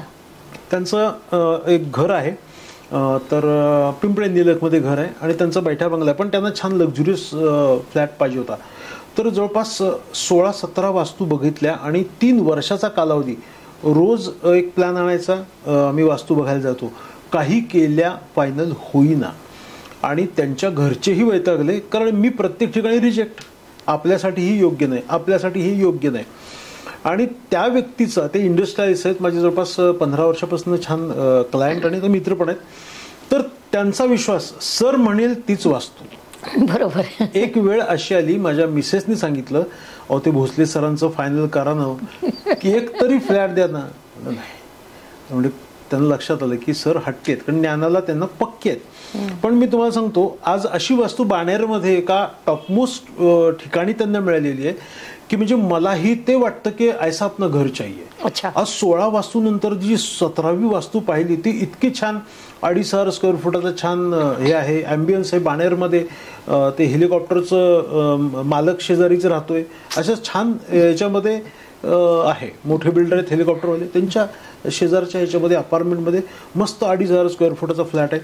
छान वाटलं. नंबर 2ची गोष्ट अशी आहे की एक इंडस्ट्री केली, विट्याला इंडस्ट्री केली. तर त्याचं जवळपास 15-16च्या दरम्यान मी केली. तिथं 2 इंडस्ट्री केल्या विट्याला मी. पहिली गोष्ट, तिथं एक मोठी जर्मन टेक्नॉलॉजीची मिल आहे, ज्याला आपण म्हणतो की सगळ्या सूतगिरणी म्हणतो, तर ती विराज म्हणून आहे, ती मी केली.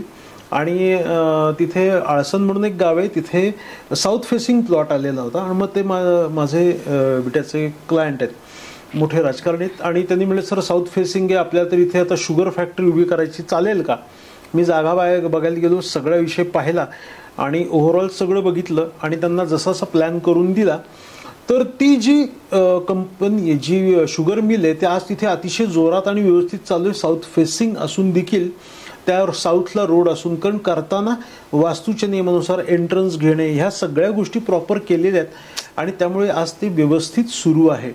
आणि ह्याचा फायदा काय होतो की मार्गदर्शन जर योग्य मिळालं तर लाभ नक्कीच होतो. नाहीतर मग काय होतं की चुका करून बसतात आणि गडबड नक्की होते.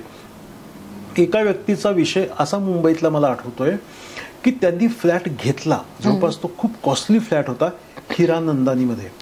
आणि त्यामध्ये फ्लॅट घेतल्यानंतर त्यांना असं लक्षात आलं की इसमें कुछ तो गडबड आहे.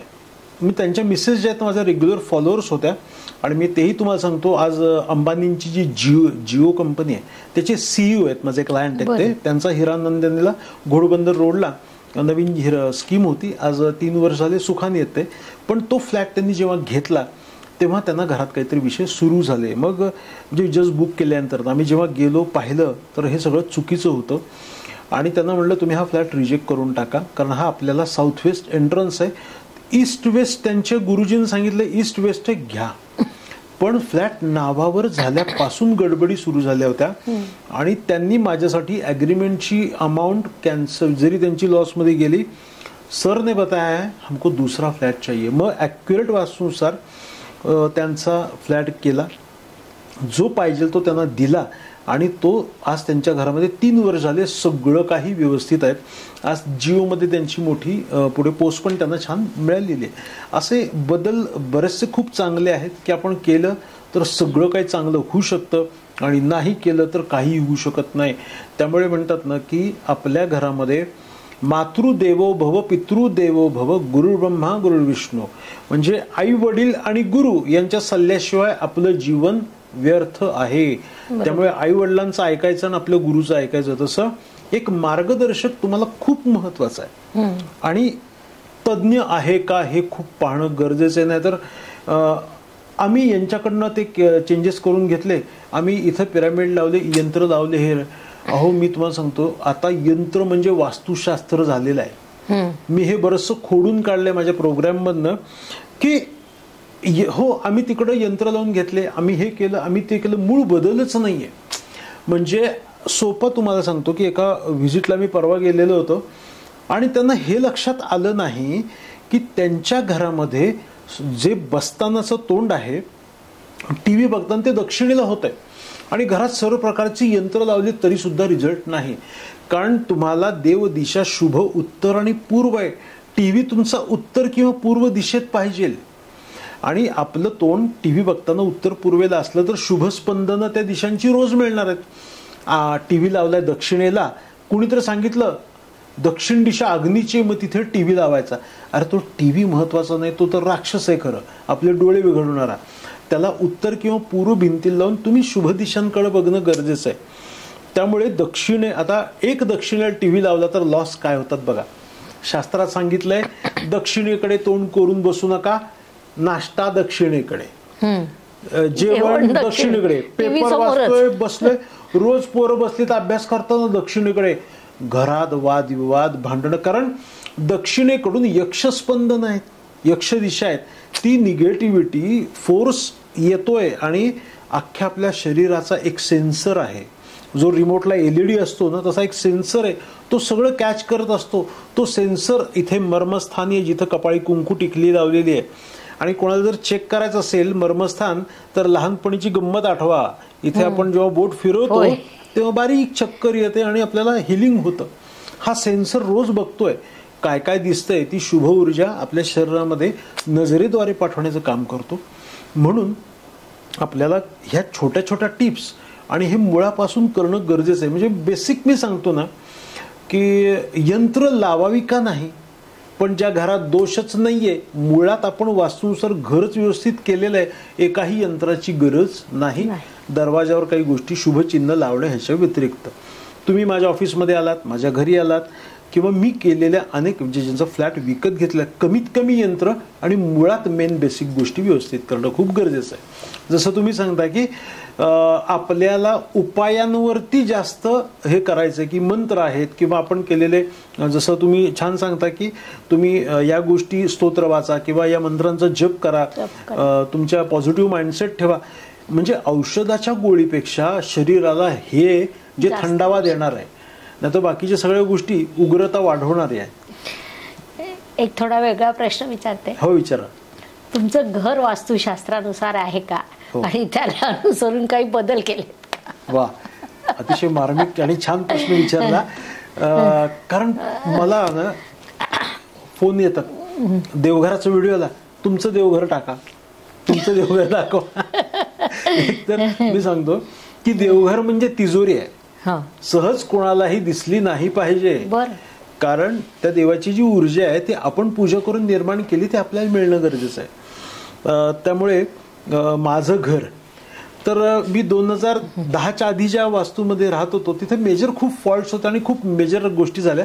माझं सन सिटी रोडला हाऊस आहे आणि मग तिथे 2008, 9, 10च्या दरम्यान मी एक सोसायटी पूर्ण वास्तूनुसार डेव्हलप केली आणि मला जसा 5व्या मजल्यावर फ्लॅट पाहिजे होता तिथे मी घेतला आणि जे जे काही पाहिजे होते ते सगळे बदल टोटल करून घेतले. आणि जेवढं काही तिथं, आणि काय होतं, प्लॅनिंग करतानाच वास्तूच्या नियमानुसार असल्यामुळे 2010 ते 24 पर्यंत प्रगती प्रगती आणि प्रगती आहे. रेंटेड माझं जे काही ऑफिस होतं तिथपासून मी माझ्या स्वतःच्या सदाशिव पेठेतल्या 1000 स्क्वेअर फुटाच्या फ्लॅटमध्ये ऑफिसमध्ये मी गेलो. म्हणजे माझं ऑफिस सारसबागेच्या इथे आहे. आता हॉटेल समुद्र म्हणून एक झालेलं आहे, ते माझ्या बिल्डिंगमध्ये. ती बिल्डिंग सुद्धा, म्हणजे ऑफिसचं आहे असंच भाग्य की ते मी स्वतः डिझाईन केली अख्खी बिल्डिंग.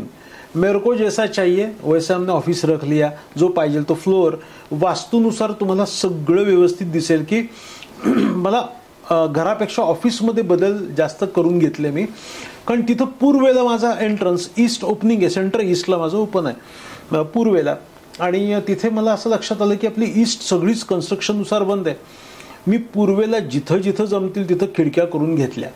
बिल्डर म्हणला की आपल्याला आउटसाईडला असं आहे, म्हणलं लेआउटमध्ये आपल्याला हे खूप गरजेचं आहे आणि ही इम्पॉर्टंट गोष्ट आहे. आणि एक झालं की मी बदल केल्यामुळे जी 6 मजली बिल्डिंग आहे त्याच्या ईस्ट सगळ्यांना ओपन मिळाल्या, त्यामुळे एक माझ्यामुळे त्या बाकीच्यांचं सगळ्यांचं चांगलं झालं. त्यामुळे मेजर जसे ब्रँड आता हॉटेल समुद्र आहे किंवा इतर काही असं मेजर ब्रँड्स माझ्या ऑफिसमध्ये. आणि एक्झॅक्ट सणस क्रीडांगणच्या समोरच सारसबागेच्या रोडला माझं ऑफिस आहे. त्यामुळे बऱ्याच वेळेला मी असं पाहिलेलं आहे की अनेक वास्तुतज्ञ जे हानी झाली आहे त्यांची, ज्येष्ठ आहेत, त्यांची ऑफिस आणि घरच वास्तूनुसार नाही आहे. म्हणजे तुम्ही लोकांना सांगताय आणि तुम्ही स्वतः पाळत नाही. अशी उदाहरणं 1-2-3 माझ्या समोर आहेत. म्हणून वाईट वाटतं की आपल्याला एरोप्लेनमध्ये बसल्यावर काय असतं की इसका इस्तेमाल पहिले आपके लिए करो और फिर दूसरे को. ताई मी तुम्हाला सांगतो, आजपर्यंत मला ज्या पटल्या, मला जे रिझल्ट मिळाले तेच मी उपाय लोकांना सांगतो, टेस्टेड रेमेडीज. नाहीतर अजिबात नाही. एक लाल दोरा जरी हातात घातला तरी तुमचे फायनान्शियल प्रॉब्लेम इतके सॉल्व्ह होऊ शकतात, कारण हा लाल दोरा आणि उजवा हात म्हणजे अग्नितत्व आहे. आणि तुम्हाला माहिती आहे की आपल्या ह्या उजव्या हातामध्ये आपण जे काही धारण करतो ते आपल्या 3rd हाऊसला ऍक्टिव्हेट करतं, ते पराक्रमाचं स्थान आहे. एक लाल म्हणजे लाल धागा. बरं, हा लाल धागा ना देवासाठी नाही, माझे ख्रिश्चन, मुसलमान सगळी लोक घालतायत आणि त्यांना रिझल्ट मिळालेला आहे. ह्याचं कारण तुम्हाला सांगतो की हा लाल धागा आहे, तो लाल दोरा फक्त हातात घातलेलं तुम्ही मोठमोठी लोक बघा, बाकी आमचं शास्त्र सोडून द्या सांगितलेलं. रामदेव बाबांपासून अंबानी, अमिताभ, अगदी एक मोठ्या पुण्यातल्या राजकारणी आहेत ज्या खूप फेमस आहेत आणि त्या महिला आयोगाच्या खूप मोठ्या अध्यक्ष आहेत, त्यांचा तुम्ही उजवा हात बघा, तुम्हाला उजव्या हातात लाल दोरा दिसेल. त्यामुळे एक इतके छोटे छोटे उपाय आहेत. अगदीच काही त्याला लाख रुपयाचा हिरा घालायची गरज नाही. आपण छोट्या छोट्या एक स्फटिकाची माळ घालून देखील आपण छान आपलं हे करू शकतो. घरामध्ये तर इतके सोपे उपाय आहेत. तर छोटेसे उपाय सांगितले चालतील, खूप महत्वाची गोष्ट. कारण काय होतं, लोकांना उपाय सांगून आनंदी करण्याचा माझा खूप कल आहे. नाही तर तुमचं घर असं आहे, तुमचं घर तसं आहे करून त्यांना दुःखी करून त्यांना आधीच डिप्रेस करण्यापेक्षा उपायांना संधी दिली त्याबद्दल धन्यवाद. घरामध्ये आपल्या जर कुठला प्रॉब्लेम आपल्या खूप वाटत असेल, कागदी कप घ्यायचे, चहा पितो ते, त्यात खडेमीठ भरायचं आणि घराच्या 8ही दिशांमध्ये ठेवायचं. परफेक्ट. बरं, दिशांमध्ये मग पूर्वेला का कुठे नाही, तुमचे जेवढे रूम आहेत ना प्रत्येक ठिकाणी डाव्या उजव्या बाजूला 2-2 तुम्ही फक्त बाउल्स ठेवा. आणि हे काय काचेचे बाउल नको, कागदी कपाट ठेवा. 15 दिवसांनी मीठ बदलायचं. आता टॉयलेट म्हणजे राहू आहे, ऑलरेडी तो घरात नकोय. ज्या घराच्या बाहेर टॉयलेट आहे तिथे मेडिकल कमी आहे, मी स्वतः पाहिलेलं आहे. त्यामुळे पूर्वीची लोक घराच्या बाहेर ईशान्येला आग्नेला टॉयलेट असायचे, त्यांचं विल पॉवर आणि आरोग्य उत्तम. वृद्धापकाळामध्येच गडबड व्हायची जी वयानुसार होती ती. त्यामुळे हे टॉयलेट आपल्यासाठी खूप हानिकारक आहे. मग ह्याला कंट्रोल कसं करायचं, तर टॉयलेट आपल्याला खूप स्वच्छ तर ठेवायचंच आहे, म्हणजे बिघडवायचं नाही आतलं एनर्जी. नंबर 2, त्याच्यामध्ये खडेमीठ ठेवायचं आणि खडेमिठात हळकुंड उभं पेरवून ठेवा, कारण हळकुंड एक पॉझिटिव्ह आहे आणि ते कुठेही खिडकीमध्ये तुम्ही ठेवू शकता. महिना 15 दिवसांनी तुम्ही चेंज करायचं आहे. आणि टॉयलेटसाठी अजून एक रेमेडी अशी आहे की रात्री झोपताना काय करायचं, आपण एक्स्ट्रीम जेव्हा आता टॉयलेटचा वापर नाहीये, खडेमीठ घ्यायचं आणि सगळं कोरडं टाकून द्यायचं, पूर्ण कोरडं टाकून द्यायचं. जसं मिठागरावर आपल्याला कोरडं दिसतं, अख्ख्या फरशीवर टाकून द्यायचं आणि आपण झोपायचं. सकाळी उठायचं आणि पाईपनी पूर्ण पाणी सगळं खडेमीठ झाडून टाकायचं किंवा ओल्या ह्यानी, म्हणजे ती खडेमिठानी काय होतं, निगेटिव्हिटी सगळी कंट्रोल होते. खूप फायदेशीर आहे. आणि मी कालच एका ह्याच्यामध्ये ऐकलं की मिठाच्या पाण्याने अंघोळ जरी केली तरी आपल्याला डोक्यापासून ते पायापर्यंत जे काही त्वचेचे विकार आहेत ते कमी होतात. इतकी मिठाची पॉवर आहे. कशाला ते 10-10 हजाराची यंत्र पाहिजेत. बरं, यंत्र काम करतात, पण जिथे गरज आहे तिथे, ज्याच्याकडे नाहीये तो काय करणार आहे. दारातलं हिरवं पाय पुसणं, माझा एक जबरदस्त लाल दोऱ्यानंतर हिरवं पाय पुसणं, हे इतके फेमस आहे यूट्यूबवरती. जो ग्रीन कलर आहे तो ग्रीनरी देणार आहे. आणि आपल्या बुधाचा कुमार असा आहे तो. दरवाजा तुमचा फक्त दक्षिण सोडून तुम्ही दरवाजात हिरवं पाय पुसणं जरी टाकलं तरी ग्रीन हा वेलकम आहे. बरं, कोणता सिग्नल बघून गाडी सुटते, ग्रीन, हिरवा. मग हिरवा सिग्नल आपण आपल्या दरवाजाला दिला तर एव्हरी टाइम ऑन, म्हणजे आपण नेहमीच प्रगती करू. त्यामुळे हिरव्या रंगाचं एक रबरी पाय पुसणं आपल्याला पाहिजे, ते आपल्या मेन दरवाजात पाहिजे. नंबर 2, पैसा टिकत नाही. घरामध्ये मुलंच स्थिर नाही आहेत, मिस्टर सारखेच बाहेर असतात, बाहेरच्या लोकांचा त्रास आहे, किती कमवतोय पण टिकतच नाही. उमरा लावा घराला. होय, आता बिल्डर काय करतोय, हो चौकट लावली, अरे ती चौकट नाही, ती त्रिकट आहे, 3 बाजूला कट आहे, चौथा हिस्साच नाही, ज्याला उमरा म्हणतात. तो एक लाकडी उमरा लावणं गरजेचं आहे. त्यात पण गैरसमज असे की सर कोणत्या झाडाचा लावावा, अरे असं काही शास्त्र नाहीये. कुणीतरी सांगतं की उमराच्या झाडाचा लावायचा, पण उमराचं झाड तोडतंय कोण, तोडलं तर तुम्हाला काय माहिती. बरं, सागवान कळलं तर आज त्या दुकानात गेल्यावर कळतं की हे सागवान आहे. सागवानमध्ये एक देशी आहे आणि एक बर्माटिक आहे, कळतं की हे पण उमराच्या झाडाचं आयडेंटिफाय होत नाही. त्यामुळे सागवानी लाकडाचा उमरा लावा. अजून एक आता फॅड निघाले, उमऱ्याच्या खाली रत्न टाका, हे टाका, काही गरज नाही. तुम्ही कुठल्याही राजवाड्याचं जाऊन बघा, त्याच्या खाली काही केलेलं नाही. एकच आहे की तार पाहिजे, चांदीची किंवा तांब्याची, 2च गोष्टी आहेत. पंचरत्न आहेत का, स्वस्तिक आहे का, काहीही उपयोग नाही. उमऱ्याचा एकच विषय आहे की ज्या शेताच्या घरामध्ये, आता शेतकरी घरात बसलेला आहे आणि त्याच्या घराच्या उमऱ्याला, जे दरवाजाला उमरा नाहीये, तर साप आत येणार, विंचू काटा आत येणार. जर उमरा असेल तर तो खाचेमुळे दरवाजा पॅक होणार, म्हणजे बाहेरील वाईट शक्तींना आत येऊ द्यायचं नाही, म्हणून उमरा आहे. त्याच्यावरती काय पाहिजे, त्याच्या खाली काहीही शास्त्रात लिहिलेलं नाहीये आणि त्याचा काही उपयोग नाही. एक चांदीची तार टाका, का तर ती मॅग्नेटिक फील्ड कनेक्ट व्हा. ऑलरेडी तुमची 3च बाजू आहेत, चौथी बाजू जन्मता आलेली नाहीये, मग त्यांना कनेक्शन करण्यासाठी तार आहे, तार वाहक आहे.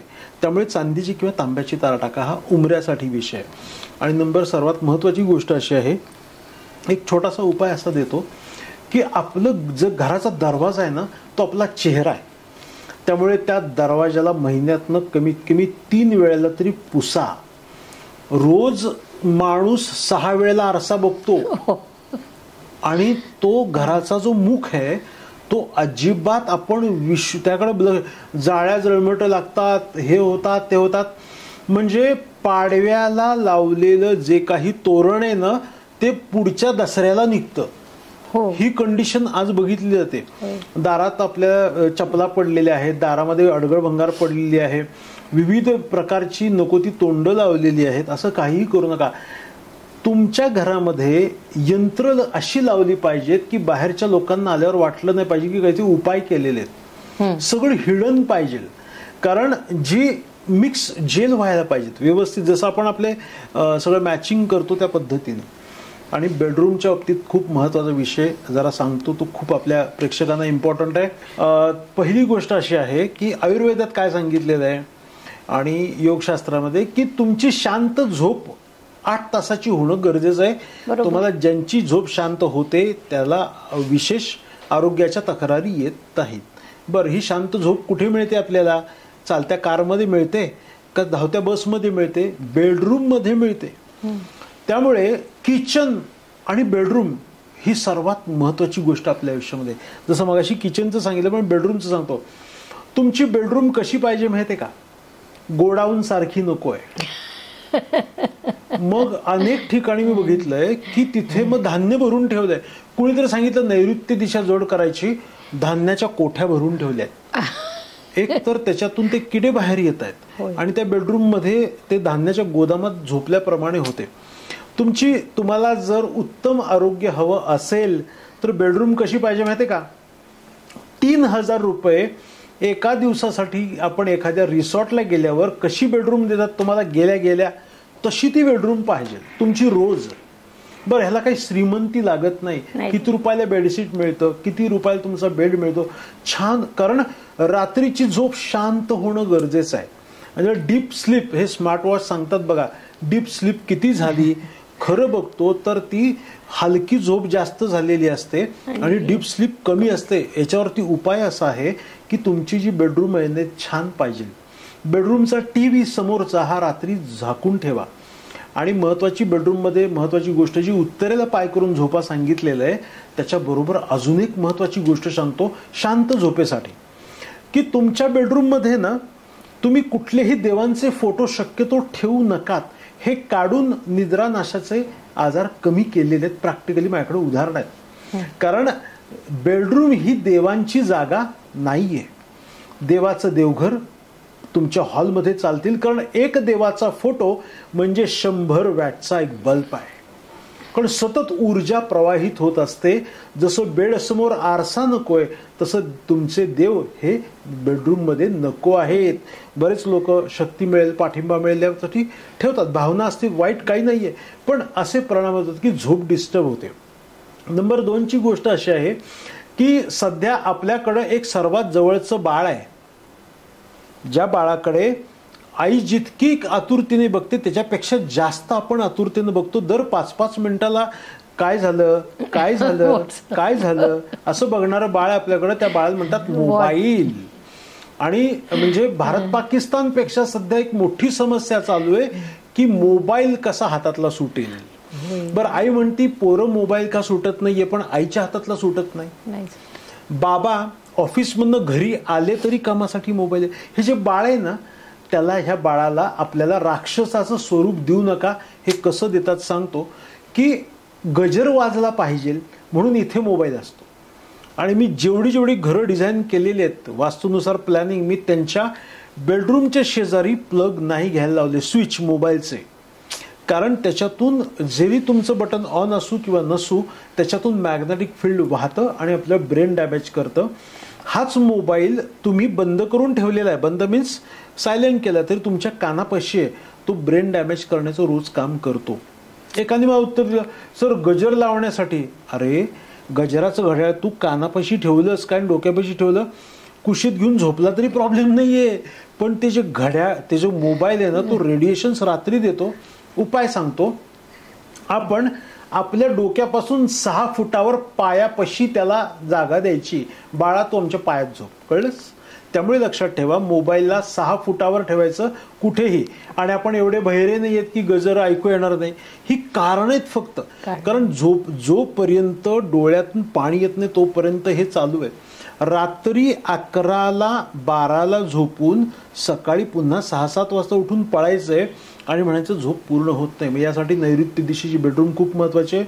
बेडरूममध्ये तुम्हाला एक महत्वाची गोष्ट सांगतो की सॉल्ट ठेवा, खडे मीठ नक्कीच ठेवा, त्याचा फायदा भरपूर होतो. पण बेडरूममध्ये अशा काही गोष्टी नको आहेत ज्या तुमच्या अशा रिलेटेड. बेडच्या खालची गोष्ट सांगतो, आता म्हणजे कराड, सांगली, सातारा, कोल्हापूर खूप क्लायंट संस्थानिक आहेत. मी बेडच्या खालनं बंदुका, तलवारी, पारंपरिक सगळे हातावर मी त्यांना काढायला लावली. तेव्हा त्यांचं सगळं छान झालं. माझा साम टीव्हीला एक प्रोग्राम होता, त्यात त्यांनी फोन करून सांगितलं, सरांनी बदल सांगितले. त्यामुळे खूप, कारण विषय असा होता, त्यांच्याकडे एक परंपरा आहे की हत्यार गादी खाली पाहिजे. आजही ते जपतायत, पण त्यांचा अँगर इतका वाढत होता. मी त्यांना सांगितलं की म्हणलं, तुमची ही परंपरा मोडल्यामुळे तुम्हाला हानी काही होणार नाही, उलट तुमचं प्रॉफिट होईल. विषय असा होता की पूर्वीचे राजे संस्थानिक यांना शत्रूचं भय होतं, बाहेरच्या लोकांचं भय होतं. त्यांना शेजारी हत्यार किंवा तलवार किंवा काहीतरी घेऊन झोपावं लागायचं. पण ही परंपरा जशी देवाची चालत आलेली आहे की शाळीग्राम आपल्या याच्यामध्ये आहे, मग त्याला हे सोहळं पाळलं पाहिजे, तशी ही परंपरा आल्यामुळे रोज ते हत्यार घेऊन झोपायचे. आणि यांची चिडचिड आणि स्किन डिसीज कमी होत नव्हते, कारण अग्नी. त्यामुळे बेडरूमच्या खालनं बऱ्याच गोष्टी, एक संस्थानिक आहेत त्यांचं कोल्हापूरमध्ये नॉर्थ ईस्ट साईड आहे, तिथे त्यांची मोठी प्रॉपर्टी आहे.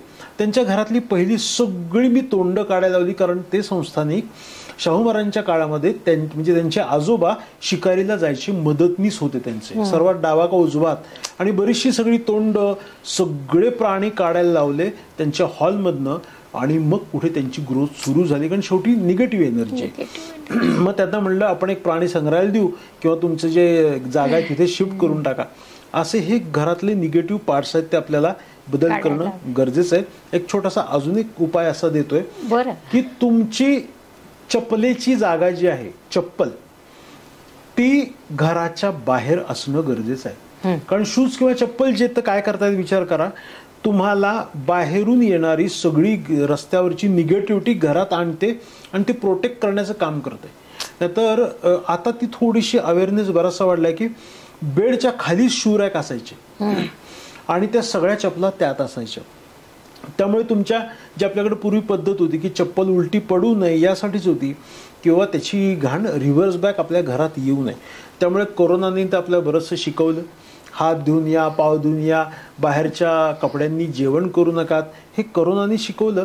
हे तर आपल्याला लहानपणी आजी आजोबांनी शिकवलेलं होतं, ही परंपरा. तसं चपलीच्या बाबतीत तुम्हाला सांगतो की साधारणतः म्हणजे हा उपाय खूप स्ट्रॉंग उपाय. तर खूप प्रॉब्लेम आहेत आपल्या आयुष्यात वाटत असेल तर, खूप जुनी तुमची एखादी चप्पल असेल किंवा शूज असेल की आता अनेक वर्ष मी वापरलाय आणि मी टाकला तर काही फरक पडणार नाही, जा अज्ञात ठिकाणी कचरा कुंडीवर कुठेतरी टाकून द्या. आणि टाकताना म्हणायचं की याबरोबर माझे प्रॉब्लेम सॉल्व्ह होत आहेत, काही निगेटिव्हिटी काही असेल ती सगळी निघून जात आहे, असं म्हणून रागाने ती टाकून द्या. ती टाकून दिल्यामुळे काय होणार आहे की पूर्वी जे आपल्याला सांगितलं जायचं की देवळात तुझी चप्पल हरवली तर बाळा दळींनी निघून जाईल, रस्त्यात चप्पल तुटली तर भाग्य तुझं पलटेल, हे सांगितलं जायचं. कारण चपलीबरोबर अनेक 5-5 वर्ष जोडे न बदलल्यामुळे ती निगेटिव्हिटी कंटिन्यू कॅरी होते. म्हणजे शेवटी शास्त्र आलं. त्यामुळे ही चप्पल टाकून दिली तर आपला फायदा वाढतो आणि भाग्य वाढतं. त्यामुळे जनरली आता ना 10-10, 15-15 हजाराचे जोडे न घ्यावे, आपल्याला दर 2 वर्षांनी चेंज करता येईल असे घेणं गरजेचं आहे. कारण शेवटी तो इतका वाहन आपल्यासाठी महत्त्वाचा आहे, म्हणजे चप्पल, की बाहेरील निगेटिव्हिटीपासून आपल्याला प्रोटेक्ट करतं. त्यामुळे शक्यतो ही गोष्ट नक्की करा. आणि कोणत्याही पद्धतीने काळ्या रंगाची चप्पल, शूज किंवा कपडे वापरणं टाळा, आपल्यासाठी खूप फायदेशीर आहे. आणि घरात सुद्धा एक महत्त्वाची गोष्ट सांगतो, रंग जे दिले जातात, कारण हा प्रश्न येतो नेहमी, घराला कोणता रंग असावा. इकडे पिवळा, तिकडे निळा, इकडे काळा, इकडे हिरवा, तिकडे गुलाबी, असं करून एक एक लोक घराचा सर्कशीचा तंबू करतात. सर्कस कशी असते, रंगीत सर्कस असते. मी पाहतोय, अरे बापरे, म्हणलं हे घरात का असे रंग दिलेले आहेत. पिवळा धमक रंग, जिथे पिवळा रंग मेजर येतो तिथे आजारपण नक्की येतं. जिथे गुलाबी रंग घरामध्ये जास्त येतो, बेडरूमला गुलाबी रंग दिला तिथे सगळे व्यसनी होतात, कारण गुलाबी सगळा छान शोकीचा रंग आहे. घराला कोणता रंग असावा, घराला एकच रंग सगळीकडे असावा, cream colour, off white, light पिस्ता किंवा क्लिअर व्हाईट, सगळ्या भिंतींना एकच रंग असला पाहिजे.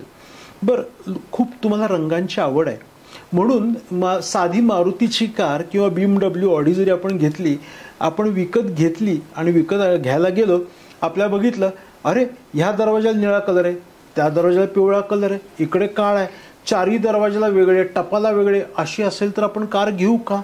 नाही. एकच कलर जसा आपल्या कारला छान दिसतो तसं एक कलर तुमच्या घरांना घ्या.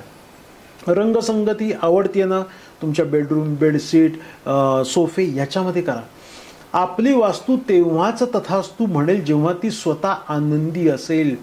काय होतं ताई, ऑब्झर्वेशन असं आहे की घर नसतं आनंदी, घरालाच बिघडवलेलं असतं. भिंतींना पोपडे पडलेले आहेत, खिळे मारलेले आहेत, रंगकाम केलेलं नाही, मुलांनी रेघोट्या ओढल्यात, कोपरे कोपरे अडगळ भंगारांनी हे केले आहेत, बंद पडलेल्या वस्तू आहेत, घड्याळं बंद पडलेली घरात आहेत. याच्यामुळे काय होतं, घराची एनर्जी लॉक होते आणि ते घर दुःखी होतं आणि ते दुःखाचे व्हायब्रेशन्स आपल्याला मिळायला सुरुवात होतं. एक नवीन शर्ट पहिल्या दिवशी घातल्यावर काय एनर्जी असते ड्रेसची, फ्रेश 3-4 वेळा तो फ्रेशनेस असतो, नंतर आपल्याला काही वाटत नाही. तसं घराला तुम्ही दर 3 वर्षांनी रंगकाम करा. रिनोव्हेशन करणं खूप गरजेचं आहे. म्हणून एक तपानंतर वास्तू शांत करावी असे सांगितलेलं आहे. त्यामुळे आपलं घर सुखी तर आपलं आयुष्य सुखी, हे सर्वात महत्त्वाची गोष्ट. खूपच छान, सुंदर सुंदर उपाय मिळाले आणि हे उपाय करून तुम्हाला समृद्ध आणि आनंदी जीवन नक्कीच जगता येईल. सर, आता रॅपिड फायर प्रश्न, अगदी 2-2 शब्दांमध्ये उत्तर हवी. हो, नक्कीच. आजवरच्या कारकिर्दीत आवडलेली सगळ्यात कोणती वास्तू आवडली? वास्तू माझं घर. अच्छा. आणि माझं ऑफिस. बरं. आणि माझा स्वतःचा बंगला. बरं, व्हेरी गुड. प्रत्येक व्यक्तीमध्ये चांगले वाईट गुण असतात, तर तुम्हाला तुमच्या व्यक्तिमत्वामध्ये कोणते वाईट गुण दिसतात? खरंच मी नक्कीच वाईटाचा शोध घेणारा व्यक्ती आहे. त्यामुळे मला एक की माझा पटकन कुणावरही विश्वास बसतो. बरं. हा एक माझ्यातला वाईट गुण आहे. आणि दुसरा असा आहे की माझे राशीनुसार होपची रास आहे माझी, आशावादी रास आहे. त्यामुळे माझे होप्स खूप असतात. लोकांना मी होप्स वाढवून देतो आणि माझे पण होप्स असतात, पण ते कधी कधी 10-20% गडबडतात, हे मला लक्षात येतं. त्यामुळे 90% फायदा होतो, पण 10% होप्स म्हणजे रास त्याचा लॉस होतो. पुढच्या जन्मी मनुष्य जन्म मिळाला तर काय व्हायला आवडेल? पुढच्या जन्मी जर मला मनुष्य जन्म मिळाला तर नक्कीच एक उत्तम गुरु म्हणून अजून एक छानपैकी काम करण्यासाठी अशा शास्त्रांचा, गूढ शास्त्रांचा अभ्यास करणारा, ऑकल्ट सायन्समध्ये एक विद्याभ्यास करणारा एक गुरु म्हणून व्हायला नक्कीच आवडेल. खूपच छान. वास्तुतज्ञ म्हणून तुम्ही पहिलं काम कोणतं केलं आणि त्यातून किती मानधन मिळालं? खूप छान गोष्ट. माझे एक मित्र होते, मी जस्ट बुक्सवरनच हे केलं. 2001ची वगैरे गोष्ट असेल, तर त्यांच्या घरची मी वास्तू व्हिजिट केलेली होती आणि त्यांचं थोडंसं चांगलं झाल्यामुळे त्यांच्या एक भावाची वास्तू व्हिजिट मिळाली. पण ते म्हणाले की मी मित्र नाही, मी त्याचं हे काहीतरी पैसे घे. तर मी त्यावेळेला 500 रुपये घेतलेले होते. 2001ची गोष्ट आहे. आणि ते मिळाल्यानंतर मी आणल्यावर देवापाशी ठेवले आणि ते बँकेत मी जमा केले की पहिली कमाई म्हणून. खूपच छान. तुमची आवडती अभिनेत्री कोण? अभिनेत्री म्हणल्यानंतर माधुरी दीक्षित आणि आता दीपिका पदुकोण. बरं. आवडता क्रिकेटर? अर्थात सचिन भाई. बरं. आवडता महाराष्ट्रातील राजकीय नेता? महाराष्ट्रातील राजकीय नेता इथे क्वेश्चन मार्क आहे, पण भारतातला म्हणला तर मी तुमच्याकडनं जर ऑप्शन घेतो की भारतातला म्हणला तर मोदी साहेब. मी प्रचंड फॅन आहे. महाराष्ट्रात आणि भारतात कोणत्या पक्षाची सत्ता यावी असं तुम्हाला वाटतं? हिंदूंना जे काही बळकटी देणार आहेत आपल्या हिंदू राष्ट्राला, असे येणं खूप चांगलं आहे. आणि बीजेपी. तुमचं आवडतं एखादं मराठी गाणं? मराठी गाणं माझे गुरु आहेत पंडित हृदयनाथ मंगेशकर, त्यांचं सुन्या सुन्या महफिली ते माझ्या, हे गाणं मला खूप आवडतं. खूपच छान आहे. खूपच छान आहे. पृथ्वी तलावरील सगळ्यात सुंदर आणि पवित्र नातं कोणतं असं तुम्हाला वाटतं? आईचं आणि मुलाचं आणि मुलीचं आणि बाबांचं. खूपच छान. जास्त प्रेम कोणावर, आई की वडील? दोघांवरती आहे. बरं. आज तुमचं आदर्श कोण? माझे आदर्श 2 आहेत, अमिताभ बच्चन आणि नरेंद्र मोदी. ग्रेट. अशा 3 व्यक्तींची नावं सांगा की जे आज हयात नाही, परंतु त्यांना जर तुम्हाला भेटण्याची संधी मिळाली तर भेटायला नक्की आवडेल. नक्कीच ह्या 3 व्यक्तींमध्ये पहिलं नाव येतं लता दिदींचं. बरं. अनेक वेळेला भेटलेलो आहे आणि दीदी जर पुन्हा भेटल्या तर नक्कीच आवडेल, कारण माझी जीव की प्राण दीदी होते, जगाच्या आहेत. पण आज मंगेशकर फॅमिलीचा मी खूप जवळच आहे आणि जवळून सगळ्या गोष्टी पाहिल्यात त्यांनी माझ्या, आणि मी त्यांच्या पण त्यांना भेटायला आवडेल. नंबर 2ची व्यक्ती मी खूप मिस करतोय, जगजीत सिंग. अच्छा. आज छोटीशी गजल लागली तर आपल्या अंगावरती काटे येतात. आणि दुसरी माझी आई मातोश्री. खूपच छान. तुम्हाला नेमकी कसली भीती वाटते? हा एक भारी प्रश्न तुम्ही विचारलात. मला सापाची भीती वाटते. त्यामुळे एकदम सापापासून मी प्रोटेक्टेड असतो, एकदम प्रॉपर. बंगला बांधताना अगदी हाईट वगैरे घेऊन व्यवस्थित सगळी त्याची सोय पण केलेली आहे आणि खूप प्रोटेक्टेड असतो त्या गोष्टीपासून मी. का माहीत नाही, पण आहे. कुठे राहायला आवडेल, गावाकडे की शहराकडे? मिडल पोझिशनमध्ये, थोडासा गावाचा एरिया आणि शहरात पण, कारण शहरात कामाचं ठिकाण आहे आणि गावाचं आहे. त्यामुळे मग बंगला बांधताना थोडासा एक, ज्याला आपण आउट ऑफ फार्म हाऊस म्हणतो ते ना, शहरात ना बंगल्यात, असं मस्त डोंज्याला मी बांधलेलं आहे. खूपच छान. आज प्रेक्षकांना खूपच छान. आज प्रेक्षकांना खूप मोठी मेजवानी मिळाली उपायशास्त्रांमध्ये, घर समृद्ध करण्यामध्ये, छोट्या छोट्या टिप्स की ज्याच्यामुळे तुमचं घर आनंदी होईल आणि घर आनंदी होईल म्हणजे तुम्ही आनंदी व्हाल. सर, तुमचे खूप खूप आभार. धन्यवाद. तुमची मतं, तुमचे अनुभव कमेंट सेक्शनमध्ये नक्की सांगा. हे सर्व उपाय करून पहा, तुम्हाला नेमके काय अनुभव येतात. आणि तुमची जर इच्छा असेल, तुमचे जर 1000 कमेंट आले तर आपण सरांना पुन्हा आमंत्रित करू. नक्कीच. सरांनी हो सांगितलेलं आहे, त्यामुळे काहीच हरकत नाही. तर तुम्ही पटकन कमेंट टाईप करायला सुरुवात करा, तुमची मतं सांगा. आणि धन्यवाद. शुभम भवतु. जय ज्योतिष. आपल्या सगळ्यांची वास्तू सदैव तथास्तु राहो. शुभम भवतु. शुभाशीर्वाद. ताईंनी खूप तुम्हाला छान एक सांगितलं की 1000 कमेंट्स, आपली लवकरच भेट होणार आणि भरपूर उपायासहित लवकरच भेटू. आणि ताई, हा योग परमेश्वर कृपेने लवकरच येणार आहे. नमस्कार. तुम्ही बोललेलं खूप छान आनंद वाटला. नक्कीच. धन्यवाद. नमस्कार. शास्त्राचा अभ्यास करण्यासाठी माझी मराठीतून 11, हिंदीतून 2 अशी पुस्तकं प्रकाशित झाली आहे. विशेष बाब म्हणजे मी स्वतः संशोधित केलेली ज्योती जोशी पद्धती अर्थात जे पद्धती या विषयावर स्वतंत्र ग्रंथ उपलब्ध आहे, त्याचा देखील लाभ घ्यावा. यूट्यूबची कार्यप्रणाली ही मुख्यतः लाईक, शेअर आणि सबस्क्राईबवर चालते. Please like, share and subscribe the channel. धन्यवाद. शुभम भवतु. जय ज्योतिष.